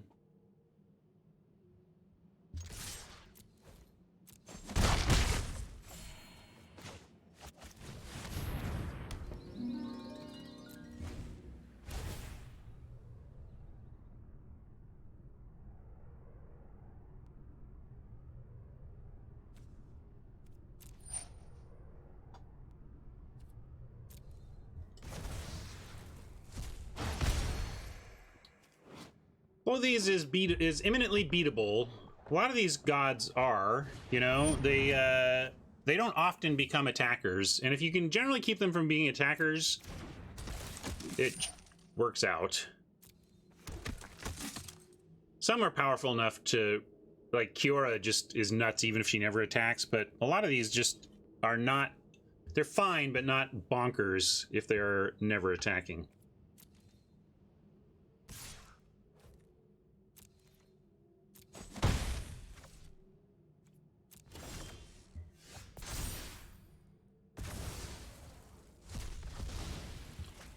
Definitely like some land, but let's see if we can find it here.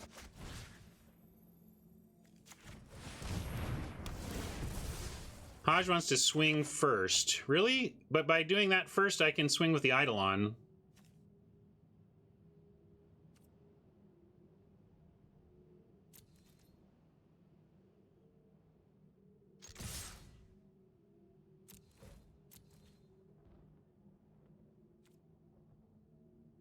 That's true.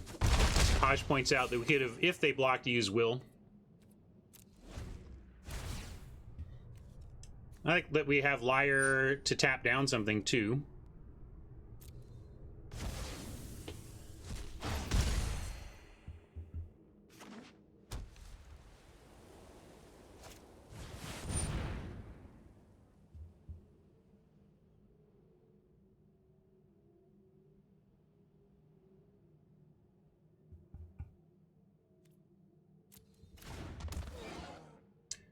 Well, that's pretty big. If we can just find a couple of lands, we'll be okay. Let's tap down the Caryatid for whatever that's worth.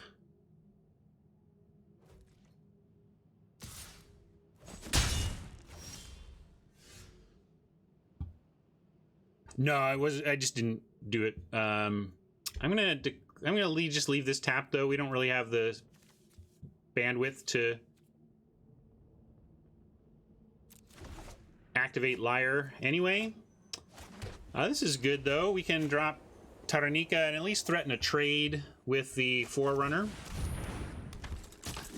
And gonna hope to not have to lose anything though. Just take an attack or whatever and untap, find a land, and final death the Forerunner, and then we should be in pretty good shape. I suppose also though, if they do manage to get Kloth's attacking, like the devotion, then we can actually final death Kloth's. That would be cool.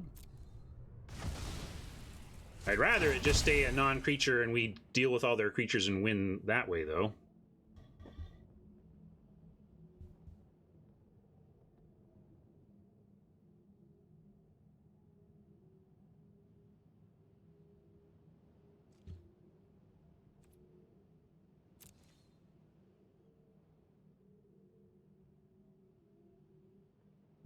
And they may be not aggressive here. Forerunner, at least they may be thinking, well, our Forerunner threatens to trade with their Rare Bomb, right? So, yeah, this is an annoying ability, but we can beat it if we find land here. Also, we get to attack with an Eidolon as a 4/4 lifelinker. So that's really going to help with our race, right? So that's the thing. So we're going to take this and hope that Taranika plus Eidolon plus Indomitable Will plus Final Death get us there.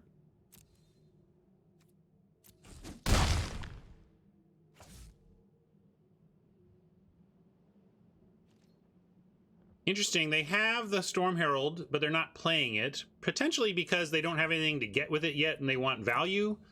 But it may be that something else is in their hand here. Yeah, it changes the base power and toughness, but it doesn't remove its abilities. And because I'm hoping to final death here, and because if we wanted to tap something down, we'd be tapping a Forerunner anyway, there's no point in untapping the Liar. Did not get the land we hope for. But I think we can race successfully enough with this 4/4 lifelinker that we'll keep it going here.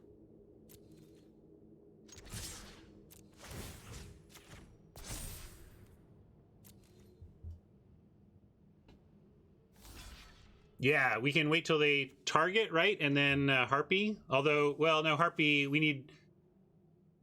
I mean, they can choose anything, right? If instant, yes, but... They can choose our... Oh, yeah, our graveyard is empty. So, yeah, we turn it off for a turn anyway. Yeah, for a turn is turned off.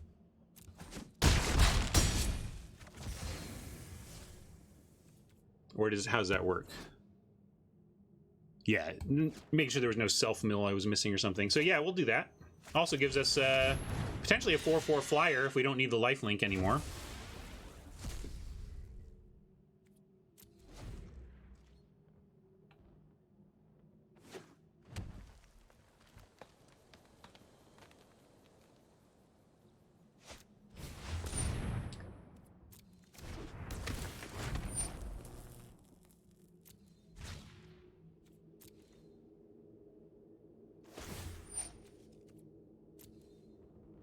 right, they're staying back on D. That's fantastic for us. If we draw a land and Final Death at instant speed, I don't think they can win. Maybe we just do it pre-combat, but if we put the Final Death on whatever they block Tarnika with. Let's find the land first, though. We don't even have the land, so yeah, there you go. Inevitable End. It's going to give them a turn to just sack the Caryatid, I think, but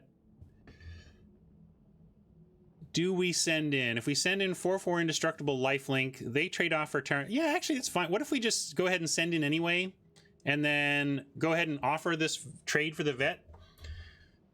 Tarnika will have done her work, and then we drop the inevitable end on the thing that doesn't trade for Tarnika. Or we can get them with the Indomitable Will on Tarnika as well, depending on how they block. So if they put, they probably put Storm Herald in front of Tarnika, in which case Indomitable Will looks really good. So let's attack for lifelink and can even offer the Lampad and being, no, I won't offer the Lampad. That's just silly.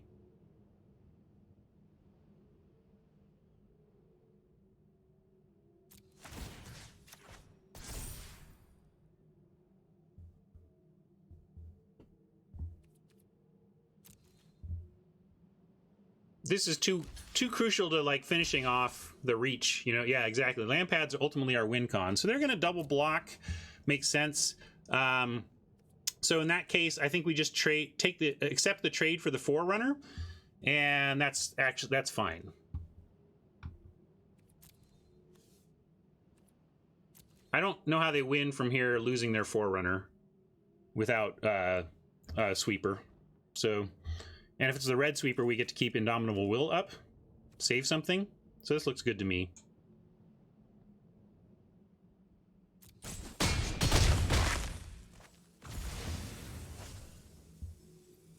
Although I'm not going to keep it up. Let's go with the plan here.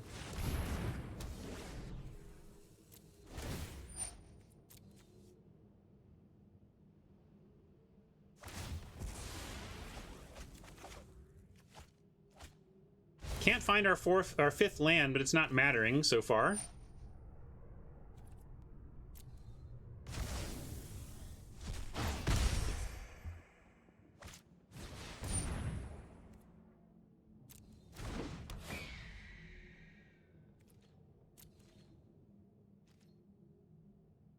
Now we'll untap the Liar, because for a single mana we can tap down the Envoy.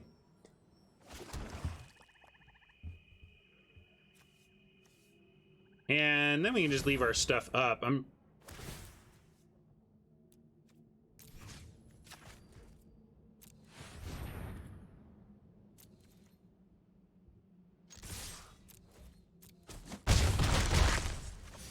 We can leave up Will.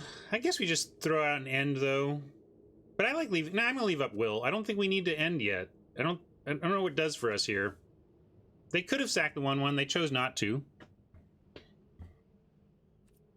If you don't sack the thing that it's holding, you're gonna get drained out eventually. You know what I mean? Or like you're just abyssing yourself at that point. So people often do that. Like basically, I only sacrifice something else if I think that I can win in the meantime.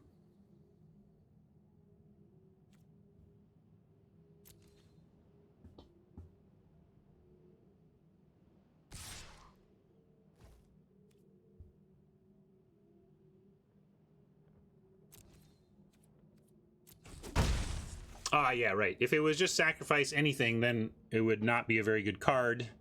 But since it abysses or takes out the thing you want, it's like, damned if they do, damned if they don't. And we'll decline there. Now I like Wayfarer. Can we just win here? Let's see. If we go Wayfarer, we get 1, 2, 3, 4, 5, 6, 7 on the sack. So that's not, although we can go Wayfarer. Still doesn't quite get us the win here.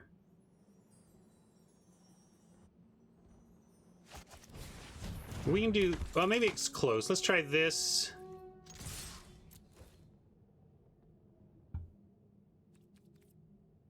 One, two, three, 4, 5, 6, 7. Yeah, we still only just get 7.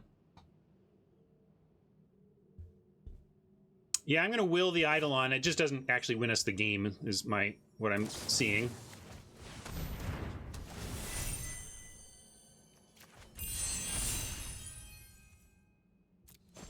Just not quite enough mana to get there. 1 mana off.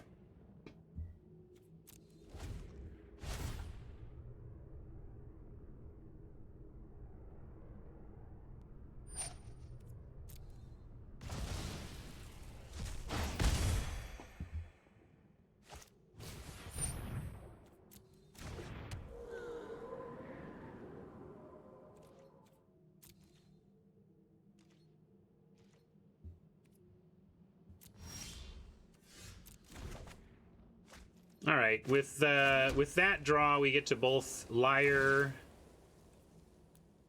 the Caryatid,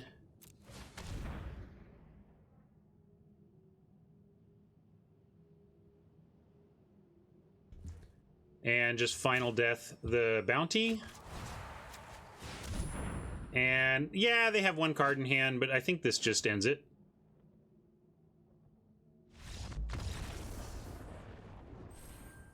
Yeah, I know. I suppose there was like some... Again, it just felt like an all roads lead to. Maybe I should have looked for the way that had a 0.01 chance of fail or whatever, but didn't feel like there was any risk there. Or not, certainly not much. Not a realistic risk. Oops, I'm behind on notching our wins. We're 5-0, trucking away.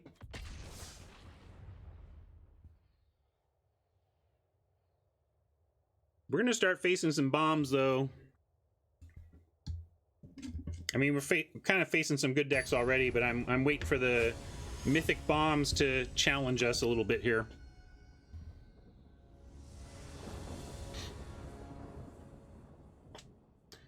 That's an unfortunate opener.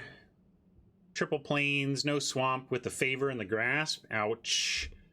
Oppo's going first. We do have apathy for sure on 3.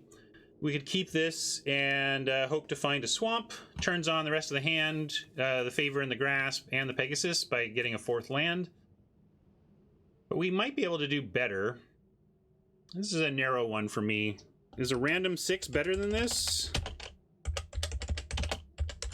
What does chat think?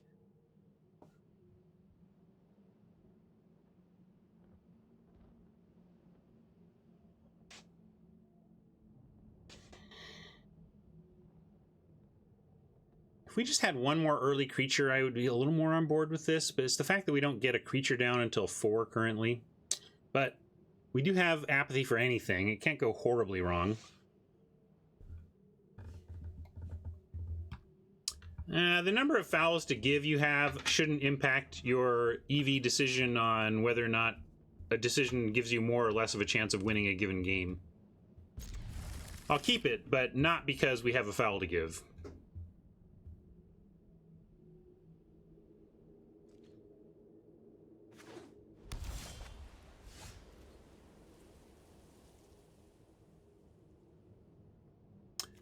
Never punished, you know us.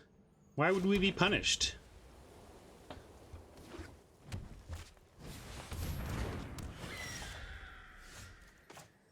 Envoy can get immediately out of hand with the Commanding Presence, so the sheer fear of Commanding Presence has me popping this thing off. Also, we want enchantments in the graveyard for Laguna Band, and we have a lot of removal, so I just didn't feel like we would wait at all. We are removal rich. So we could apathy the Nyx Herald. It would be a worthy target. That's a very powerful card, worth premium removal. But it's going to do its thing until we actually exile it. So until we exile it, it's going to throw around a +1/+1 trample if they play more enchantment creatures.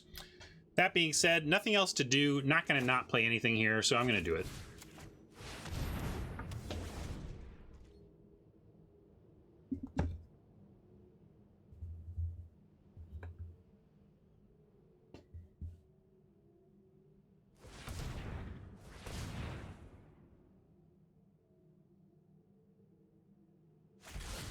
All right. We traded apathy for return to nature instead. But it's okay. They had to use their turn for that. Well, not all their turn. They got an eyes down. So we're under a lot of pressure here. We can drop the Liar. But with Final Death and the Swamp in hand, I'm just going to Sunmane here. We'll use the life gain on Sunmane to eventually crawl us back a little bit from the beating we're taking here early. But if they don't have a blessing to save their Herald from our Final Death, then I like our long-term chances here.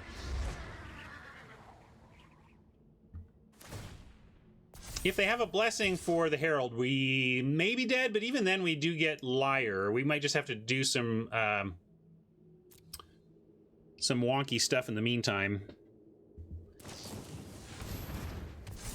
All right, they're going all in, and now they don't have the blessing mana. So sweet.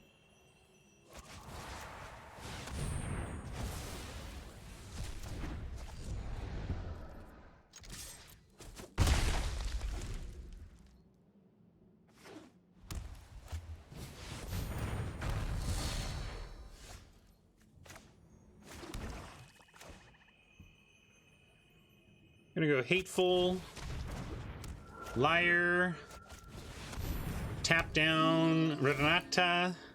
So no matter how big she gets, at least she's not attacking us.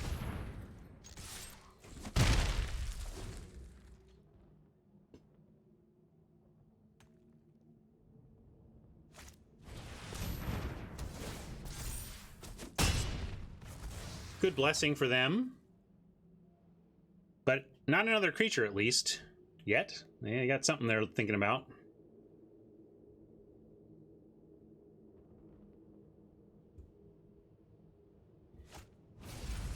Interesting. Wonder why they're doing that. Any thoughts? Do they think that if they get bigger than the Liar number, it'll untap? They must. Oh, sure. Maybe they have another return to nature. But why put this? I mean, if it's literally in their hand, I guess. I just don't know why you'd do that until you had the thing in your hand. I'm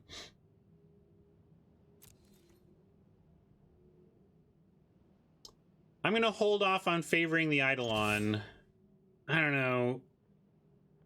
Yeah, we could. I've declined to do that for this turn. I still want to try and use this removal as removal, but maybe I'm being greedy here, and we should just do that. I'll give it one more turn, and then I'll go ahead and favor next turn. But I do want to save the will for a combat trick. But yeah, I guess we have to go favor here, especially with her flooding a bit.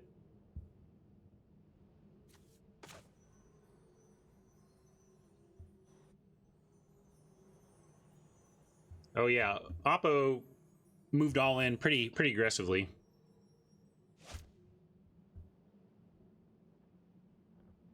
That's true. Renata makes this not removal. That's a great point. So yeah, let's put it on our Eidolon.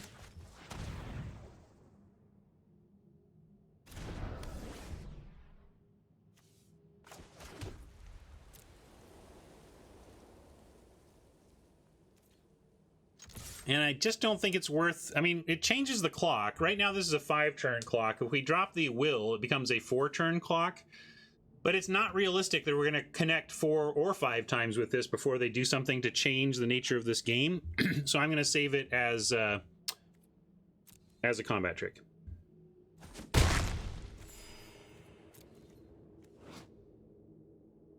I do like that Eidolon draws for each creature, each aura attached to it, so we can also, even if it's going to die, if we wanted to, we could throw out the will. And, oh, maybe, is that what they were doing? They had Sentinels. Okay, that explains it a little bit. If they had Hoplite in hand and the mana for Sentinels, they could play Sentinels so that they could tap out for Hoplite and you get an extra 2/2 next turn. Nice play. does explain what was going on there a little bit.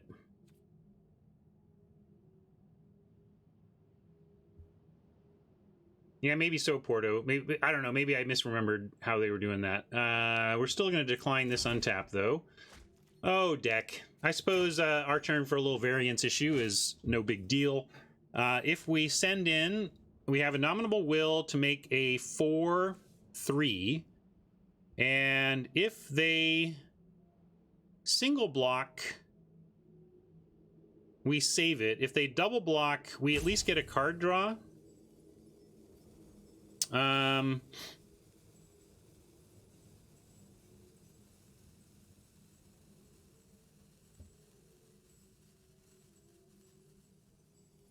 But they probably double block, right? And then it's not great for us. Although we would draw 2 cards if we wanted to deploy the will.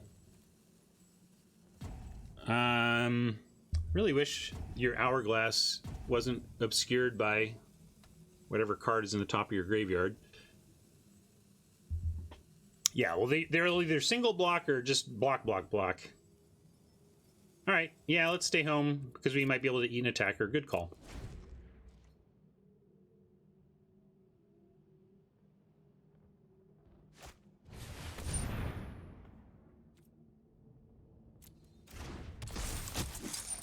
Well, getting outvalued here.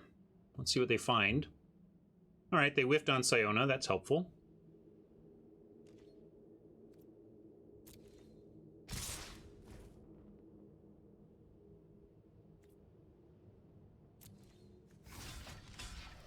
We're going to go for it.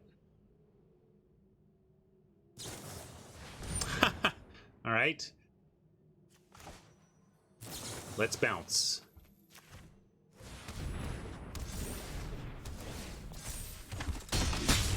Oh, it's not a bounce. I forgot Siona. At least we drew twice. So do we need to tap this now? No, we still leave that tapped. We're just getting rolled, though. This might save us.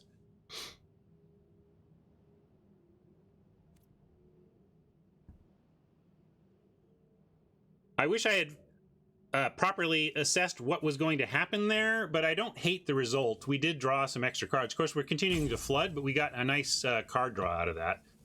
We're going to decline this. All right, Storyteller plus Inevitable End is actually decent here. The aura, the Indomitable Will triggered Siona, is what happened. And then that gave something. Well, wait, it got bigger. Maybe I didn't math right or something. Anyway, back to the situation at hand. We get Storyteller probably bringing back Apathy or Grasp. Yeah, I think my math was bad, that's all. I just mathed wrong. It happens to me. Yeah, Apathy gets rid of more stuff, right? So we'll take Apathy.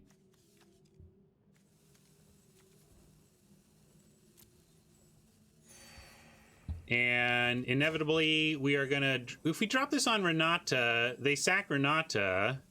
Is that what we want?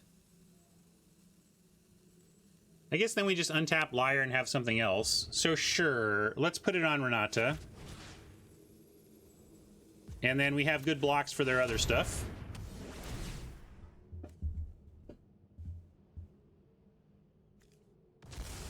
Like, if we had used a full card on Renata as removal, I would not like doing that. But we do get... Because everything they're playing is big. And this allows us to Liar something else. That's true. It does give him an eyes activation. Maybe I'm just blindly listening to people in chat. That's something I do sometimes too. We're gonna block and kill. We'll lock down Siona here. And then Apathy the Hoplite. Maybe Apathy Siona and lock down the Hoplite, actually, right? Maybe we do it that way. Let's get rid of Siona.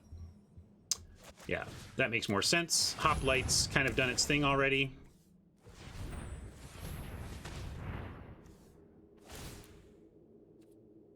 And they're out of cards, so we only have to Liar for the 3. But at 7 life, we're now going to stay back and defend against the... Oh yeah, we could play this and kill the 1/1. I suppose. We have enough spare parts. Yeah, Exile Siona may be even better, right? Yeah, let's do that. I like that.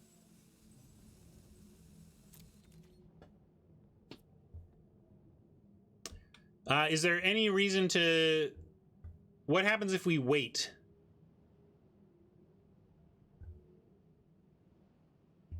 Yeah, flicker in response, but also if we do it now, we put the eyes back in the yard. That's a consideration. So I'm going to say let's not give them the eyes, and we'll risk them finding specifically a flicker.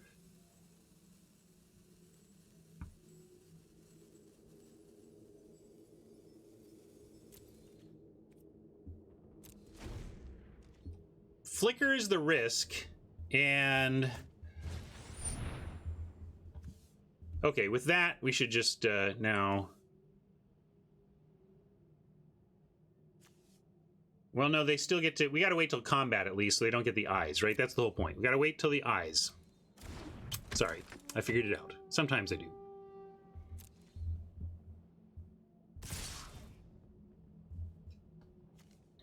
And now I guess we just wait until the end of turn even. Not even let him put it on at second main. Yeah, they're also pretty low on cards. It does give them in the yard, though, for eventually.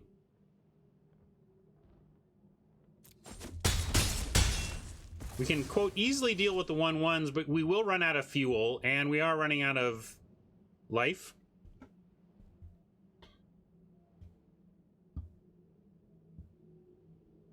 So you all just don't want to put the eyes back. I don't... All right, it's risky, but we can do it.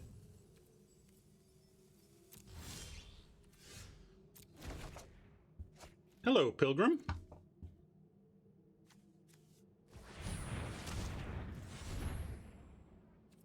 Actually, let's get this way.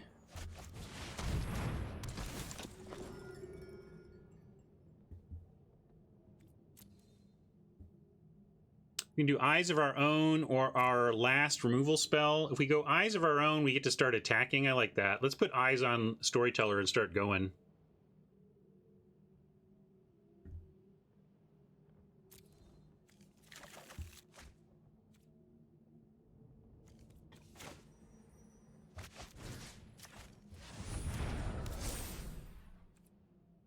Can even go...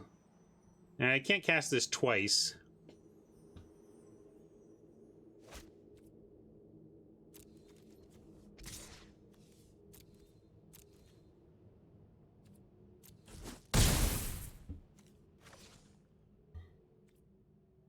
We could take out this one, though. And what does that cost us to do? Not much. Let's do it. Oh, no! I misclicked. Sorry, folks. Wow. Ugly. That was a misclick. I would not do that in paper. So I'll let myself off the hook. Oh, I can cancel. Cancel? Oh, thank you. Good call. Good call. Whew.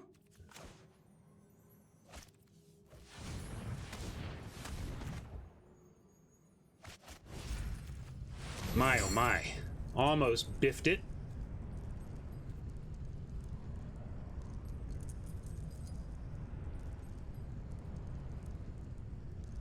Peru wants to leave up exile mana. Well, that's an interesting point. Do you really want to do this, folks? Sorry, I'm suddenly... we're now at 0 hourglass, so we got to decide. We got to go shields down on exile to do it. And it's only a 1/1, and we're doing fine. Yeah, I'm with persuasive. I've been persuaded by the popsicle.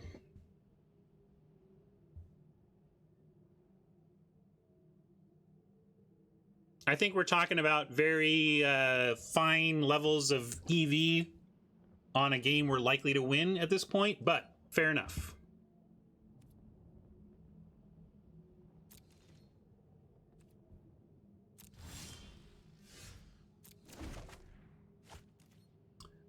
Now we can do it pre-combat, though. Let's take away a chump.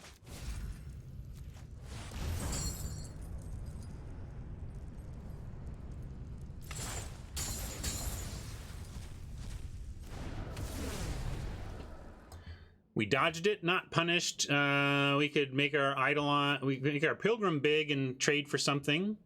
We make this a 3-1, and then we'd be okay with them trading either of these two for it. We have enough going on that if we do find... Our storyteller is already out, so I guess we're not going to even tell any more stories.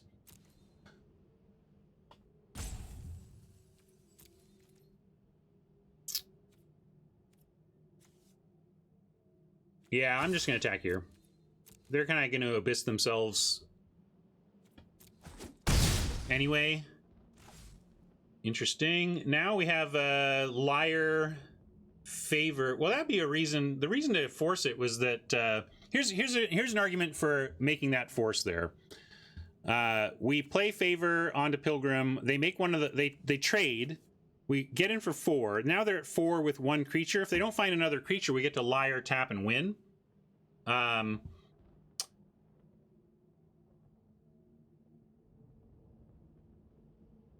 the eyes don't matter that much anymore. Hey, Oni. Welcome. That being said, keep risking the flicker. It's a real thing with this is the type of deck that is going to have a flicker. You know, they've got the Warbriar Blessing to flicker and ETB stuff. So,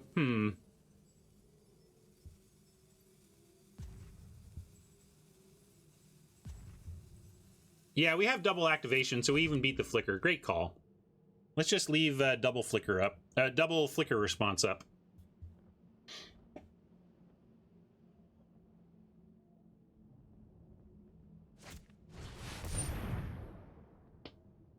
All right, that is blockable and ultimately pinnable. So we're gonna chump with the Pilgrim here, and then we can liar that and go back and forth on the liar train. Well, I should have exiled that in response. We gave him another token that we didn't need to. It's not. I don't think it's going to matter still, but I should have exiled in response at that point. Well, I didn't exile in response because we have this heuristic here where we're keeping the Sentinel's eyes off the board. That's why. But should have done it there, I think.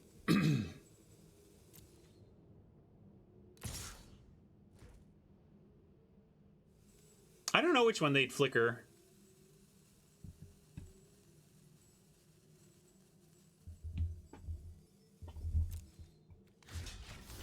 Oh yeah, we're jumping.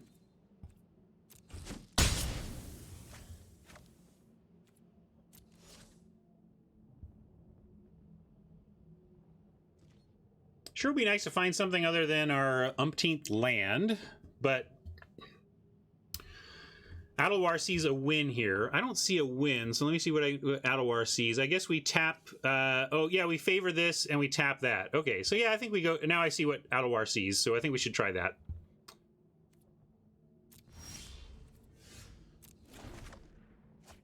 All right, that helps as well.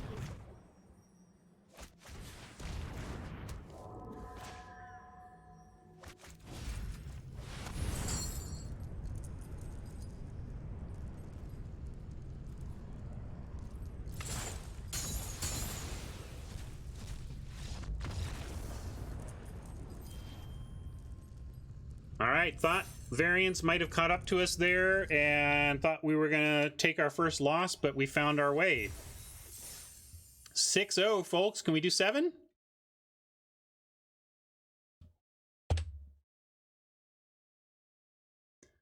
Mama's like, I told you.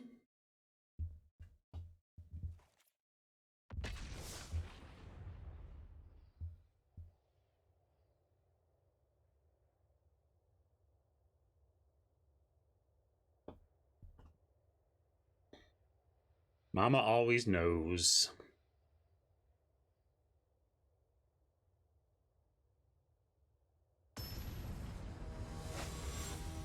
Three and 3 yesterday.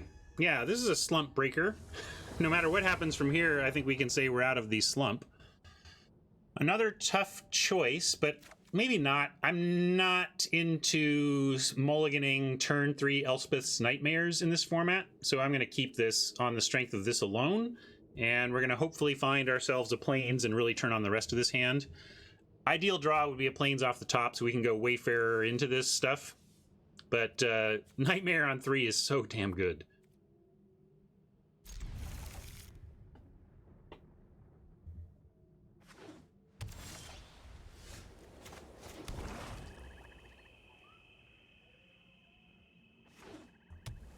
No Plains, we did find another play. And interestingly, Oppo has found something that beats our Nightmare on 3 plan in the sense that we don't have a target right now. But we'll play Thief, and if they'd like to offer a trade, we'll happily accept.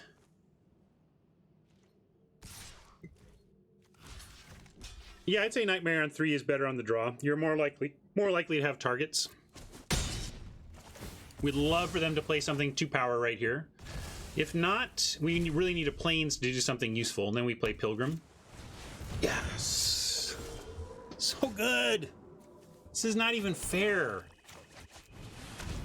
I mean, right now it's just okay. It's just the fact that we're likely... If we get something from hand, it's not fair. If for some reason they happen to be able to empty their hand of targets, okay, but doesn't look like it.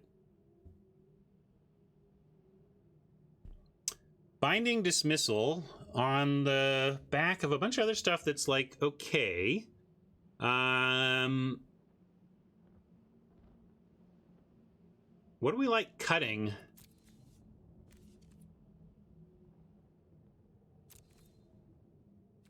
Well, one thing about the binding, keep in mind, if they play it next, they can't play it next turn, or we just exile everything they get.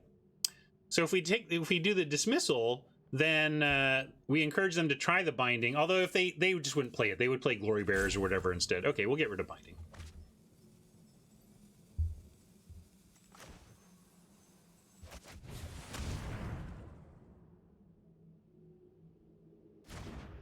Yeah, it's also true that we now get to play around dismissal.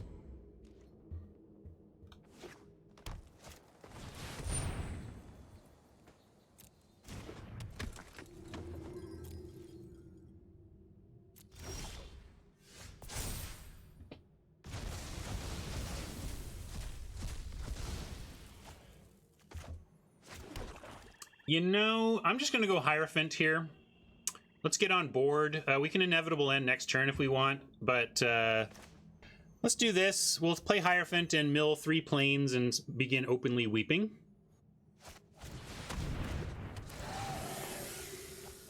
No, instead we cleared 3 non-Plains off the top, so it's actually, it's just luck, you know. There's no pat on your back or anything, but we just are happy that we did not self-mill the cards we wanted.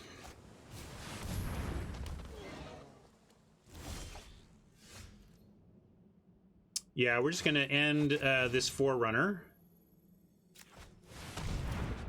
and stay back.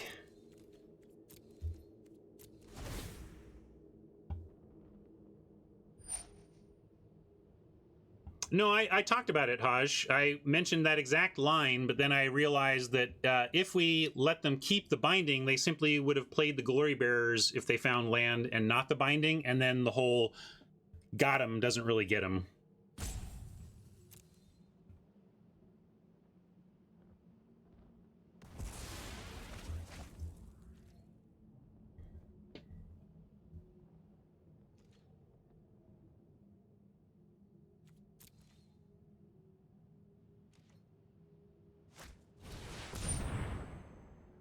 Hey, awesome. We got a Heartbeat for the Uro, so Uro going away. I mean, they get some value out of it, but we get the final value.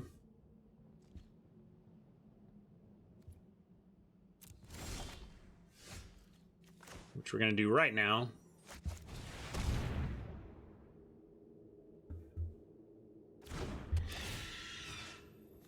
Go away, Uro. We don't like you.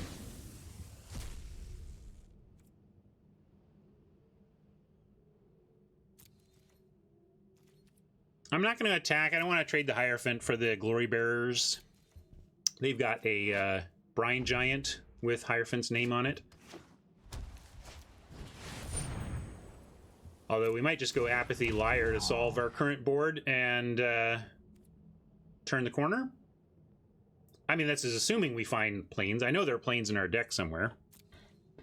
Here comes one. I can feel it. Here we go. We're going to get planes and then go Pious Wayfarer Liar. Here it is. And I like Pious Wayfarer Liar here because, well, they don't have blacks. They're not going to make us discard these two. And we have a defender against their giant. It just sets up.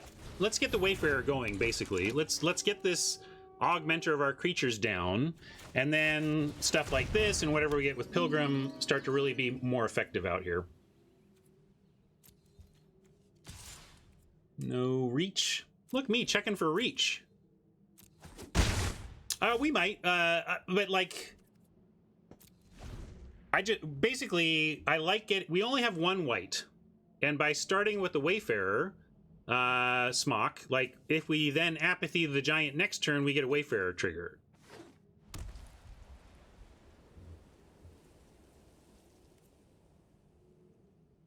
Yeah, we have a Death Touch blocker if they want to do that, and they don't even want to, see? All right, found our another planes as well. So we can... Let's Pilgrim and take a look at what our options are. I know we've got... Well, actually, with how do we want to approach it?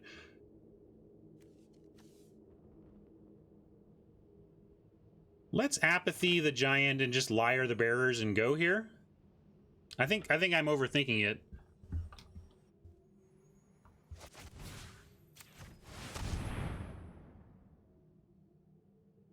What do we need to do to play around Dismissal? I mean, I think we play around Dismissal by spreading around our points of power, and then, well, if they try to dismiss the Apathy, then we, I guess, then we can't tap down. We can't tap out.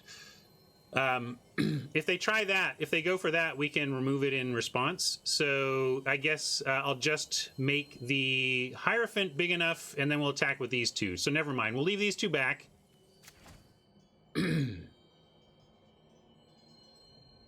I'm pumping the ground dude because then Bearers doesn't trade.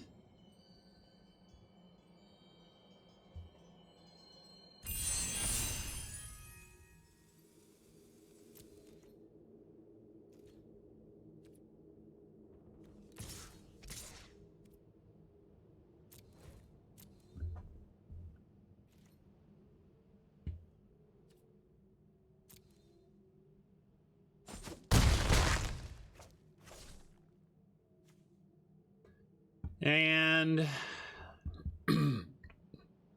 another flicker risk here. But they already have the open mana, so if they have flicker, we don't get it, you know, it's already done for. So just leave the open mana and hope for no flicker and Liar at the end of their turn, most likely.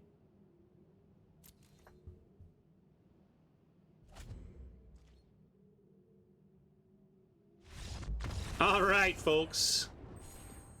Well, it's pretty appropriate, you know? I was just like...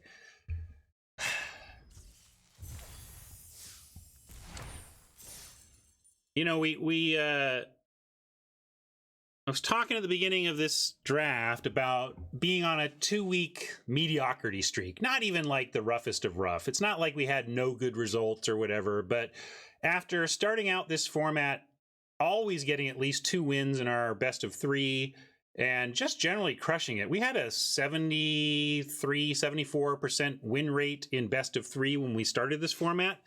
But boy, then the last 2 weeks has just been like, you're winning some, you're losing some, but you're way below your expectations. And I was talking earlier about how, look, we can't get too obsessed with that. There's a reason we track our long-term results. We got to focus on trying to get better, focus on plugging our leaks, focus on making better plays, but really not worry about the streaks of it all. We're in this for the long haul, and 2 weeks of magic results don't mean anything, except you can start to get on yourself about it. You can let 2 weeks of results really bring you down, and it's like, we're in this for the fun. So if you notice that short-term results are impacting your magic happiness, you got to focus on those decisions and know that the results will come. And then today we got really lucky on many fronts. We took advantage of our luck. I think we drafted well. We identified what was open. I mean, we could have had a sick black-red deck as well. But we opened our first three picks were extremely strong blue cards, but we had the discipline to listen to the bots and move to what was open and ended up with one of the sicker decks I've had in the format. Yeah, check this out. Just Value Town with double Eidolon and 7 auras, and a lot of it removal aura. Like, it was just running on all cylinders, and was a great run here. So yes, I will go back to, let's go to this view. Let's give ourselves a proper profit cheer.